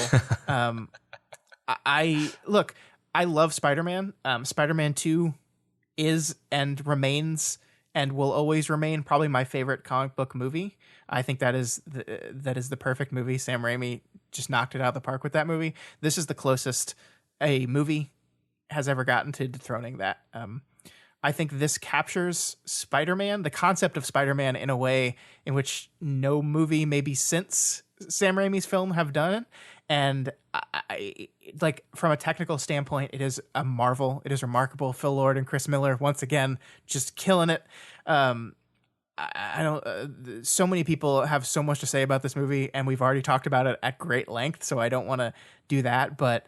The way that this establishes Miles Morales as just as much a Spider-Man as Peter Parker ever was is so great. And this is one of those movies that I just can't wait to see the sequel. I cannot wait to see the sequel. They're going to take this concept, and I hope they already ran buck wild with it.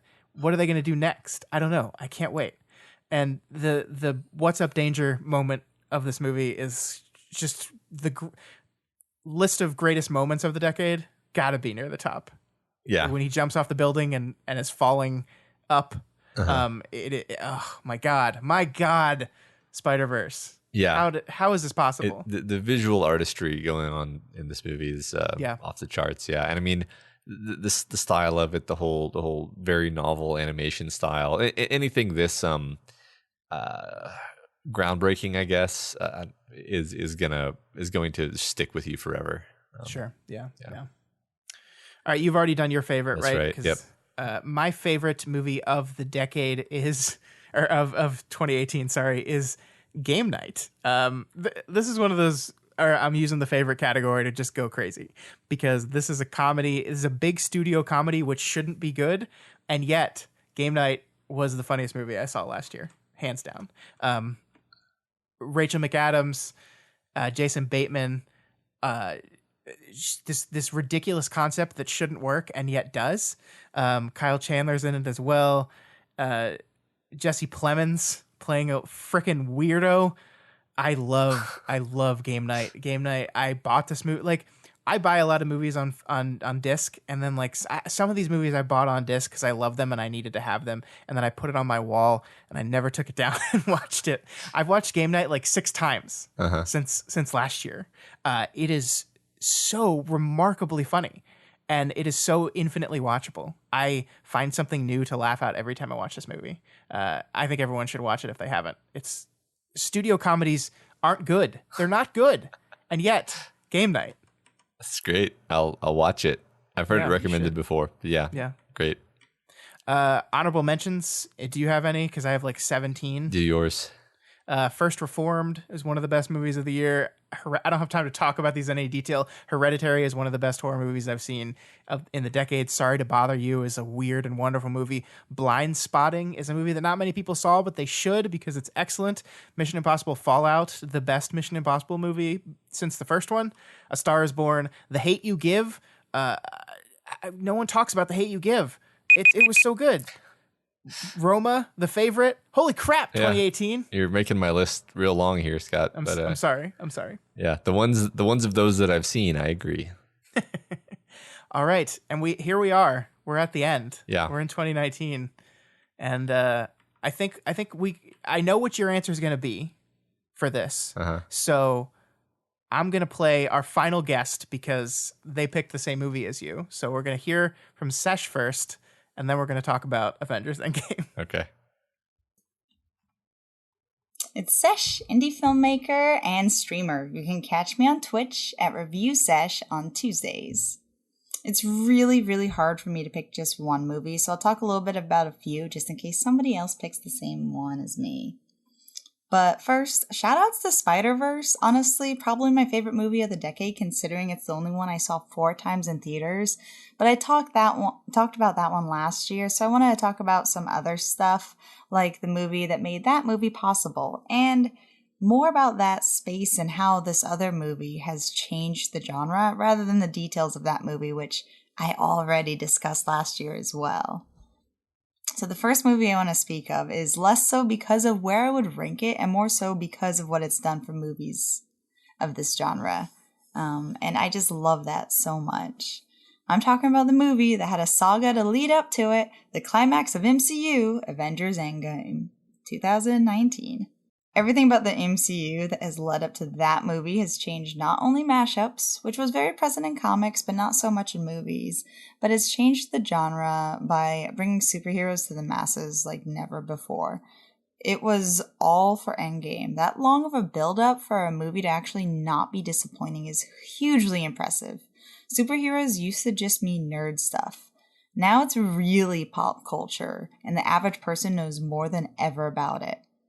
So many more doors have been opened for more things like this, like Spider-Verse, like Black Panther, so many other things. But what I'm getting to is, thanks to this movie, I'm really excited for the future of superhero stuff. Maybe stuff like Worm, even. So I do want to talk about Blade Runner 2049 from 2017 for a sequel so long after the original, and to capture what the first movie had in a genuine way that felt the same, that had the same mood even. It's something that's been attempted by so many other movies, but this movie succeeds. And honestly, after watching them back to back, I might even say I like this one more. It captures the feelings of being alone in a crowd, longing for connection, depression, relatable emotions that they show through a replicant, which is essentially just a robot. Feelings of connection and feelings of things not being real enough, but still having this hopefulness and this stunning future scenery and these ideas and a really disgustingly plausible future for humanity with the path we're on now. This movie stuck with me. I couldn't get what the future could look like out of my head. I just had to see it again. It captures everything sad and wistful that we're currently living in now with our modern world, while perfectly questioning humanity on so many different levels that are fundamental to us. Funny how that doesn't change even in the future. It's a wonderful update to the original for this generation. The other movie I wanted to talk about was Us. Just shout outs to this, because I know the Doofcast already talked about it, but damn, this movie was such a standout horror film that's so incredibly rewatchable, and it's absolutely going to be and stay an iconic as time goes on. It's just going to absolutely be memorable. Those red suits, the scissors, the music. It does so much extra above and beyond in crafted detail than it needed to for a freaky horror movie. But I love that. I love that it's pushing the genre. I love that Jordan Peele is going to keep doing this. And I know it's one that we're going to see a lot more movies of weird, freaky, thoughtful horror pieces in the future because of this movie. So I'm a huge sci-fi and horror fan, and it's really hard not to just pick those all the time. But I really do think like the importance and the rise of the superhero genre is my overall favorite thing of the decade that has happened, because it was never been like that before. And the landscape really has changed, where it really is a lot of superhero stuff. And I'm really excited to see it. Okay, now I'm just going to shout out a bunch of movies that I hope you guys watch at some point, maybe talk about, but you have to watch at least. Obviously, I'll go to Black Panther, already mentioned, as far as the MCU. Disaster Artist, Mad Max, Inception, Gone Girl, Arrival, Argo, Her, Edge of Tomorrow, also known as Live, Die, Repeat, Ex Machina, Drive, Coco, X-Men Days of Future Past. Somehow those prequels are actually good and not technically MCU. The How to Train Your Dragon series, Deadpool, It Follows, Get Out, Cabin in the Woods, Tucker and Dale vs. Evil, One Cut of the Dead, The Skin I Live In, Hereditary, You're Next, Train to Busan, A Quiet Place, Babadook, Big Hero 6, and Attack the Block. This was a solid decade of movies for me and my sci-fi horror-loving butt. So please watch them. I'm glad to be a part of this. Thank you. All right. Yeah. Man, like she just lists a whole bunch of movies that I'm like, why didn't I include those? Yeah, Like, yeah, fuck. yeah. Seriously, well, yeah, that's the problem. I mean, that's sort of what I did is building up to making my best of list. I had a list of like 100 movies. I was like, all right, Yeah. well, I gotta. Yeah, and then eventually you got to make choices, Yeah. and they're always hard choices. Right, which yeah. is which is why I used my criteria, which was very objective. Which well, I mean, like amusingly, like my best and favorite for 2019 are like purely artifacts of the fact that I saw so few movies in theaters and the movie that I watched the most on home release. So Sure, makes sense. yeah, but Makes anyway, sense. So let's jump into that. What is the best movie of 2019? I loved Us. I thought that. I mean, I haven't seen that many movies this year, to be honest. Probably saw less and less every year, but I thought Us was. I mean, I think Sesh said it really well. Actually, it's so creepy. It's such a. It feels like such a new way of doing horror. It was very scary to me, but not just the scary, but the. Oh my God, we got to talk about this. I got to talk about this with everyone. I got to get people to see it so that I can talk about it with them so that we can figure out what is this movie actually about? What is this movie actually saying? That's one of my favorite things about movies in general and about storytelling and about narrative is talking about it later, trying to figure out, okay, what did this mean? And that movie provided that particular mode of enjoyment in spades. Yeah, I totally agree. I mean, we have produced probably about 50 episodes of the show this year, and I think that was one of my favorite to record. Just getting to sit down and talk with you about that movie and really just kind of, I mean, we both kind of took some time and thought about what the movie meant to us before, but a lot of that episode was just us bouncing ideas about what we thought this movie was off of each other. And I love movies that let you do that state something not totally ambiguously, but like want you to work at it a little bit. And that's what this movie is. And it just succeeded so well at that. I think Jordan Peele is a remarkable director, like a once in a decade type of director. Totally. And I cannot wait to see what he's going to do next. Oh yeah. I cannot wait. He's one of the ones where he's earned his place on my, like, if I hear he's got another movie coming out, I'm going to go see it list. Yeah, absolutely. My best film of 2019, and this has to be have a caveat because I have not seen all the movies that have come out this year, and there are some very good movies that I have not seen yet. So this could change, but as of this date, my favorite or the best movie of 2019 to me is Bong Joon-ho's Parasite. This is, sadly, the only foreign film on my list. That's something, as I was putting this list together, I realized I got to do a better job of this. I gotta bring more international films into my lexicon here, and that's going to be one of my goals going into the next decade, is to watch more foreign films. But Parasite's a movie out of South Korea. It is a perfect movie for 2019. It deals with the concept of class and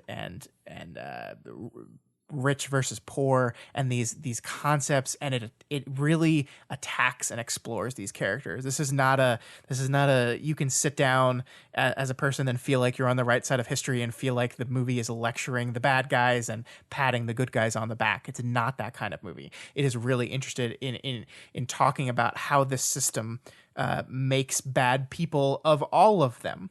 And it is beautifully shot, fascinating. It is like Us, one of those movies where you just want to sit down and pick it apart and talk about the imagery and talk about what it means and how it's conveying what it's trying to say. It is like I walked out of the theater absolutely bowled over with this movie, Parasite. If you haven't seen it yet, and I know you haven't, Matt, see it. Seriously. Yeah, I'd love to. Can't wait to see it, actually. Everything I've heard about it sounds amazing. All right, so let's talk about Endgame. Sesh started us off, and now you got to let that giant franchise ship. Yeah, I think I'm just going to kind of use this to wrap up the MCU talk, because sure. And talk about my relationship with the MCU over this decade, because, I the first MCU films that came out, I was like, yeah, those are pretty fun. I like the first Iron Man a lot, and then there was like a massive dead zone of just other movies where I was like, yeah, it was all right, and yeah, and there was a lot of it's all right with the occasional that one was particularly fun thrown in there, and I was getting really jaded by about 2018. I was getting to the point of just like, they're just cranking these out, they're all the same. And I don't think I was being entirely fair. And then Infinity War came out, and I was like, oh, that retroactively made me care about all these characters. And and then I went back and I watched all the old movies over the course of quite a long period of time. And I was like, okay, well, now I like them more because I see where this character is going, and I actually see that they were priming this character's arc from the beginning. And that becomes even more clear when Endgame happens. And all of these things are wrapped up in Endgame in a way where you're like, oh my God, like these characters' arcs were literally set up in their first movie, and they've been working this arc for 10 years in some cases. And it pays off. And I like Infinity War more than Endgame, mainly due to pacing reasons, I would say. Also due to the dramatic cliffhanger being just so goddamn effective in Infinity War. But Endgame was great. It was fun. I don't think it has quite the rewatchability, but it is the one that I have rewatched the most out of the movies that came out in 2019. So yeah.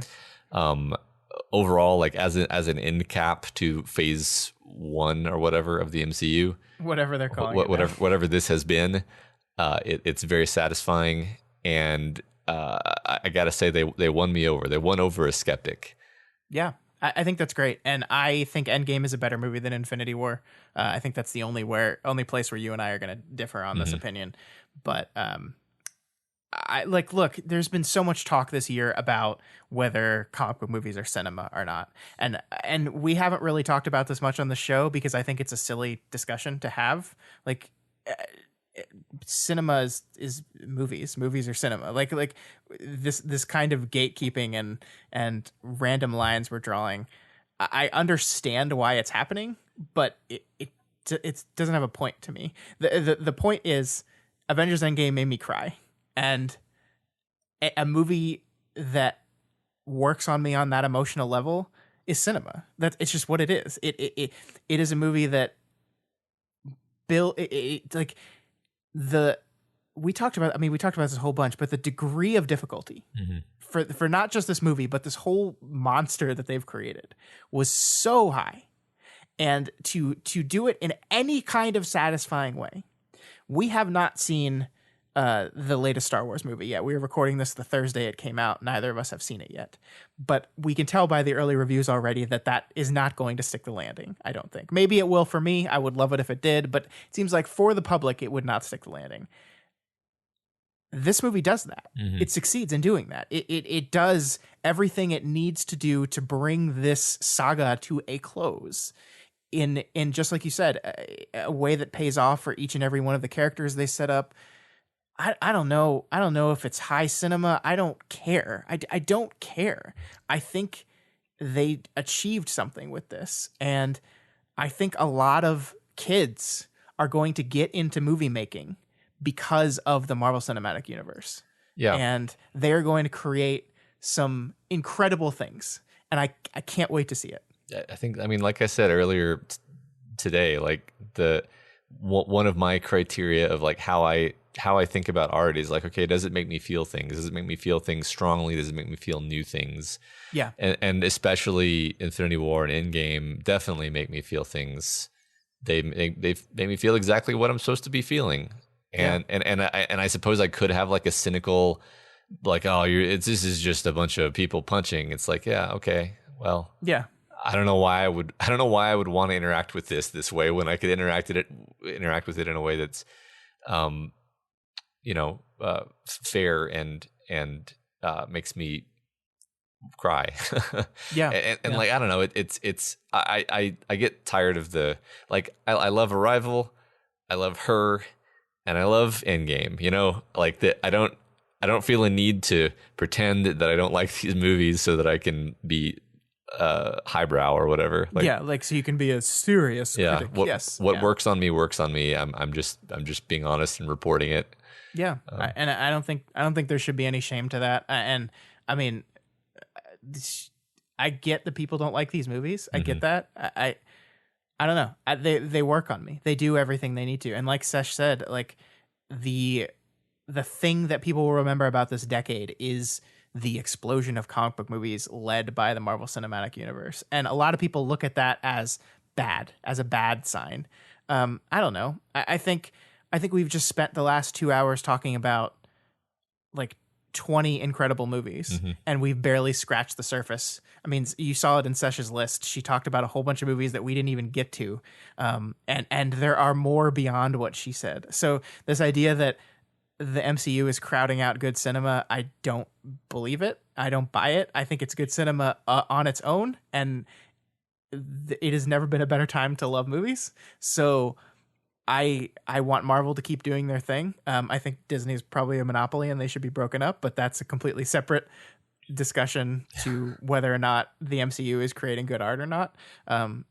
Because the answer to me is clearly yes. And I'm really interested to see where they go from here. Because like Sesh said, the success of this Avengers stuff has now given them the bandwidth and the ability to do things that they wouldn't have been able to do before. I mean, like when Guardians of the Galaxy came out, that was like what the hell? Like, how is this going to work? And then it did.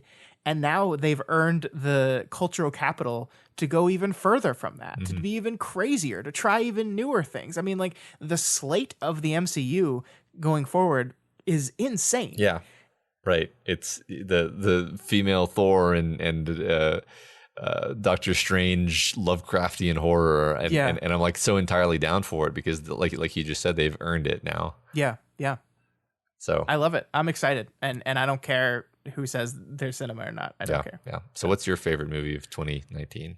My favorite movie of 2019 is Knives Out, Rian Johnson's Whodunit.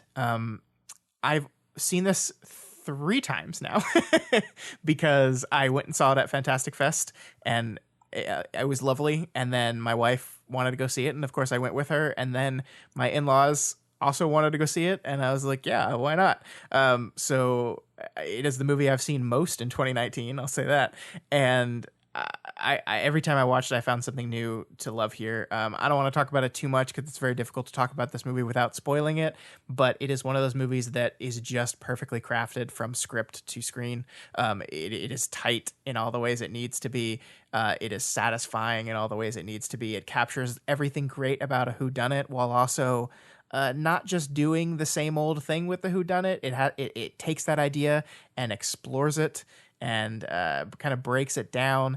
It does to the whodunit what I think he did with Star Wars, and but it's better than The Last Jedi. It's a tighter script. It's the actors in this are so good. Like I was really sad that Rian Johnson is probably not going to get to make his Star Wars trilogy, but if that means that he gets to make more movies like Knives Out, fucking awesome. Yeah. Sure. Makes sense to me. So everyone should go see Knives Out. The reason, like, I found this new thing to determine what is my favorite movie now. It's this cool new thing called our Discord, and how excited I get when people come into the Discord and say, I just saw Knives Out. Because that, like, Parasite and Knives Out are the 2 movies whenever I see someone pop into the Discord and say, I just saw Knives Out, I just saw Parasite. Those are the ones where I'm immediately like, oh, what'd you think of it? And like, I think that's a great measurement of how much I liked a movie, where I'm just so excited to hear what other people thought of it. And so that's I'm going to use that measurement going forward into the next decade to kind of gauge, where is this movie for me? Awesome. Cool. And just like that, we've reached the end. Yeah. We're all caught up. We can't say the Academy Award winner of this year because it hasn't happened yet, but the highest grossing film is most certainly going to be Avengers Endgame. I can't see the Star Wars movie beating it. Yeah, that would be insane. Yeah. So there you go. The highest grossing movie was on your list. There you go, Matt. You did it. Yeah, I won. Yeah. All right. So that is the 2010s. Obviously, like we said multiple times throughout, this is not even close to an exhaustive list of all the best movies. If your movie didn't make our lists, it's not because we didn't like it. Like Sesh said, you could list 100 movies and I still would probably feel like I missed some. Yeah. In my case, it's probably because I didn't see it. Sure. In my case, it's just because I forced myself to make difficult decisions, and I wanted to stick to those. So, great year for movies. You know, before we close, one of the things that I realized, we decided to do best films of the decade because we kind of started as a movie podcast, but the 2010s were really the decade of TV, I think. It's true. TV changed so dramatically during the course of those 10 years, and I kind of wish we had taken some time, and maybe in the future we'll kind of take some time to look at the TV shows of the decade and how TV changed, because I think TV has gone through a revolution, and there's so much to love in the last 10 years, and that was on television. Yeah, that's true. I mean, maybe we could do that at some other point in time. Yeah, I think we should. I think we really should. The concept of talking about TV in the meta, in general, is very interesting to me. So yeah, especially with all the streaming stuff that's happening, which we've talked about a whole bunch. Yeah. But. All right, so that is the decade.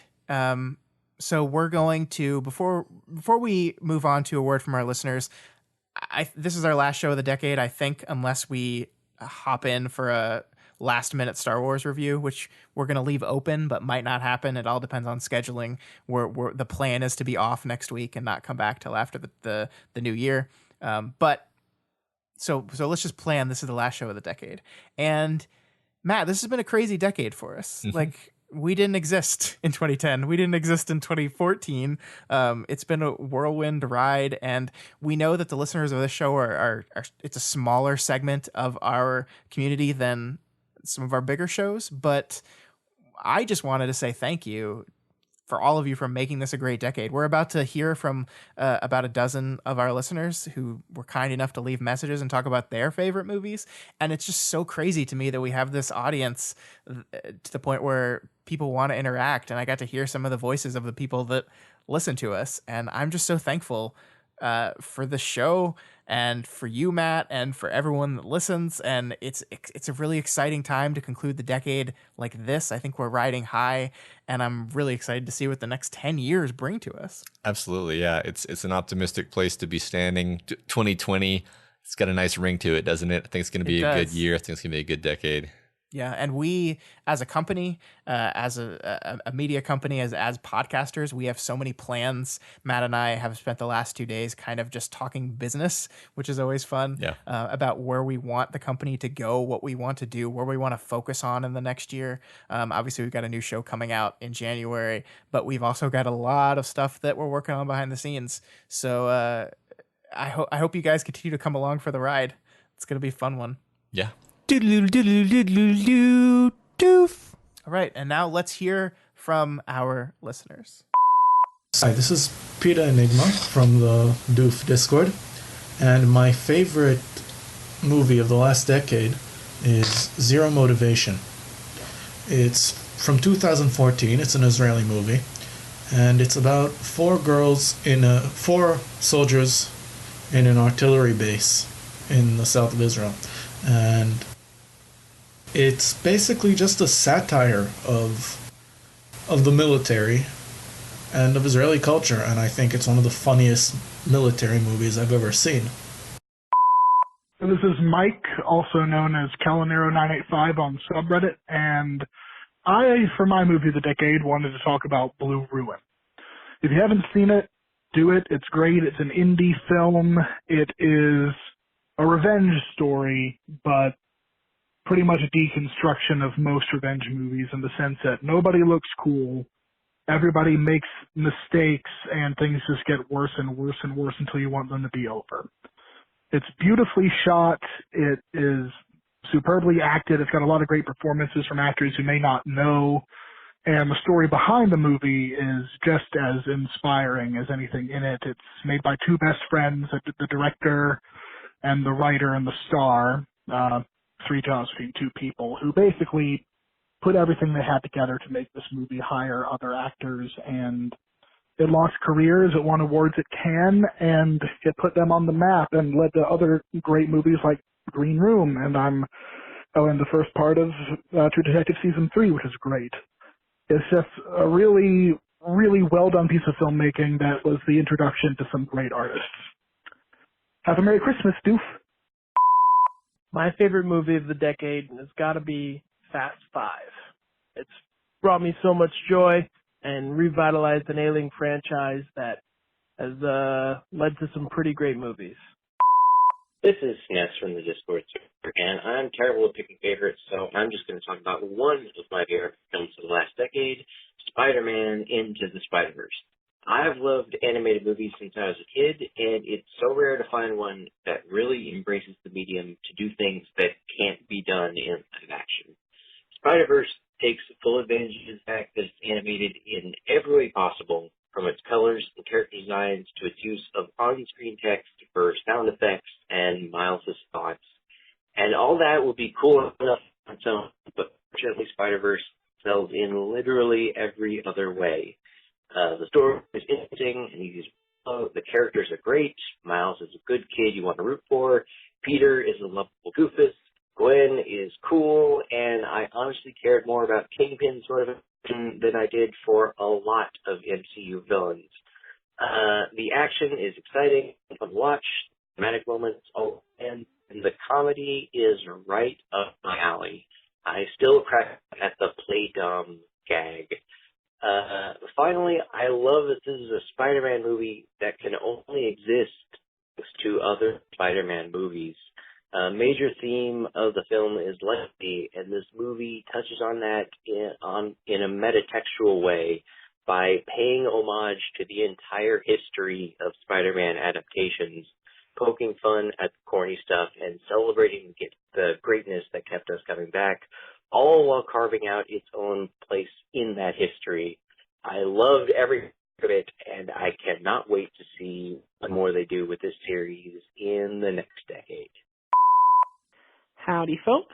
Hornets here, calling in to say that my nominee for Best Movie of the Decade is Mad Max Fury Road, because it's pretty much a technically perfect movie, as far as I can tell.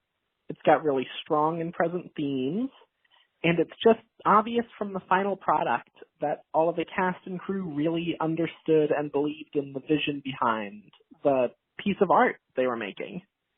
So that's it for me. Hope the Doof crew and all my fellow listeners have a happy holidays. So my favorite movie of the decade is definitely Spider-Verse, or Spider-Man Into the Spider-Verse. It is just the most just beautiful in sound and visuals animated movie of the entire decade. And on top of that, it's just a movie that totally encapsulates why I love Spider-Man and why I fell in love with him when I was just a kid. And it's just kind of great to just have a movie about somebody just being a good person and trying to do that stuff, and it just is a good movie, and I like that a lot. But it's just all the parts, something about it, it's so wild and crazy and fun, but also it's so emotional and powerful, and I just can't really wrap my head around how they got all the moving pieces to come together. And it's a movie that sticks with me to this day. It's just like, I still remember the music, all the soundtrack, not just the amazing vocal tracks we have on this in this movie, but just all the visuals are incredible. Every single frame is like just insanely gorgeous, and I cannot wait for the sequel to this movie just because I just want to see more of this. I want to see more of this beautiful world that these people imagine because it is really, really cool. And yeah, so yeah, thanks. Bye. Hello, this is a text-to-speech program speaking on behalf of Jess Zendrex. I want to highlight a movie that is not necessarily my favorite of the decade, but is too often overlooked, in my opinion. Logan stars Hugh Jackman as Wolverine for the final time, and sends his character off in the most heartbreaking, moving way. It includes incredible performances from Hugh Jackman, Sir Patrick Stewart, and Daphne Keane. I love this movie, and it makes me cry so much. So, favorite movie of the past decade. First, let me talk about some honorable mentions really quickly. Watch It's Such a Beautiful Day, if you haven't. Watch Son of Saul. Yeah, I'd say those are my two other favorite movies of the decade. But what I really want to talk about here is Blue Ruin, which is the sophomore project of one Jeremy Saulnier. Now, when people look back at film history, they look at, stuff like the death of the golden age of Hollywood in the beginning of the blockbuster era. Filmmakers and scholars will point to particular projects like, this right here is the cutoff. This is the hallmark for the death of an era. Point at like Sugarland Express or Jaws. Now, Blue Ruin is the movie that I sincerely believe to be the movie for this modern era of filmmaking that people will point back to as era defining. This is a movie that was made for under $300,000 by Jeremy Saulnier, just maxing out all of his credit cards and running a Kickstarter campaign. And it is the most beautiful movie of the decade, by far. Cinematography is incredible. The editing is perfect. It's just gorgeous. And it's all just in service of the simplest, most stripped down, pure thesis ever. Literally, the premise of this movie is a man finds out that the murderer of his parents has just pled out of jail, so he goes to buy a gun. And that's it.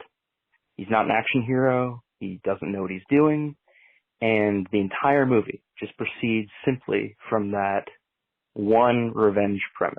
It's beautifully constructed in its emotional complexity, in its simple visual beauty, in the performances. Oh my gosh. Macon Blair's lead performance is absolutely genre defining. It's beautiful. But what just makes this movie so important is that it was made for nothing. It was made by outsiders who didn't know what they were doing and just kind of threw together this movie with no studio approval whatsoever and managed to make all their money back and get international recognition for this film. It's what defines this modern era of accessibility, of picking yourself up by your bootstraps, filmmaking, and self-publishing. It's something that I can only hope is going to get more and more significant as it seems to be right now. Knives Out, Knives Out, Knives Out, Knives Out, Knives Out, Knives Out, Knives Out. Hi, this is Marc Andre, or as you may know me online since. So my pick for a movie of the decade was kind of hard to make actually, because even as far as mainstream movies goes, there's been an incredible amount of good ones. And my choice ended up being Into the Spider-Verse.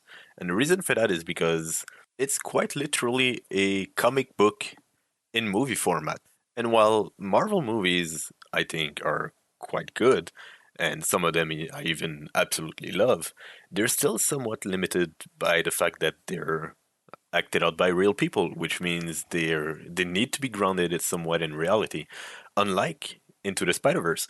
And that means that they can play around with the format a little bit, which they did. And, the more you learn about that movie, about how they made it, the more amazing it is, because the way they played with the frame rate, with the audio design for the soundtracks and all that, it's all quite amazing, and I encourage everyone to look into it. It's pretty fascinating, honestly. But I honestly think that my decision to pick this movie came from a single scene in the movie, and that's the leap of faith scene, which honestly might be the most awe-inspiring moment in any superhero movie for me. And while I think Endgame, for example, has scenes that rival this one, it also relies on more than 20 movies to give those scenes the importance they have. So yeah, that's gonna be it for me. I could honestly go on for quite a while about this movie. But thank you to Doof for doing this. Thank you for all the work you put in to give us so much entertainment. And I wish us all many more years of Doof. Thank you, and bye. All right, guys, that's all we had for you for this decade. Thanks again to all those listeners who took the time to call in. If anyone else has opinions on anything we talked about, you can always reach out to us via email at doofmedia@gmail.com or on Twitter @doofmedia. Even if you didn't call in for this episode, we still want to hear about what your favorite film of the decade is. So let us know. Yeah, if you're not already subscribed to this podcast, we encourage you to do so and ensure you never miss an episode. You can find us on iTunes, Stitcher, YouTube, Google Play, pretty much anywhere else podcasts can be found. And you can find this and all of our shows over at our website, doofmedia.com. If you like what we do here and want to support us, consider becoming a patron of Doof Media. Head on over to patreon.com and pledge $1 a month or whatever else you can afford.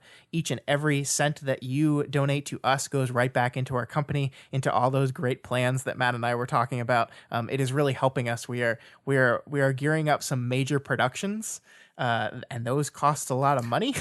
And being able to have the bandwidth to do that is so exciting. So thank you to everyone who supports us, and thank you to everyone who is going to support us in the future. Yeah, we've really got some cool stuff prepared. Can't wait to show you. So, also please consider rating and reviewing us on Apple Podcasts, even if you can't donate money. We really appreciate those reviews. They're fun to read, and of course, every review helps us get more exposure and introduces new people to the content that we make here. All right, guys, we will see you all next decade.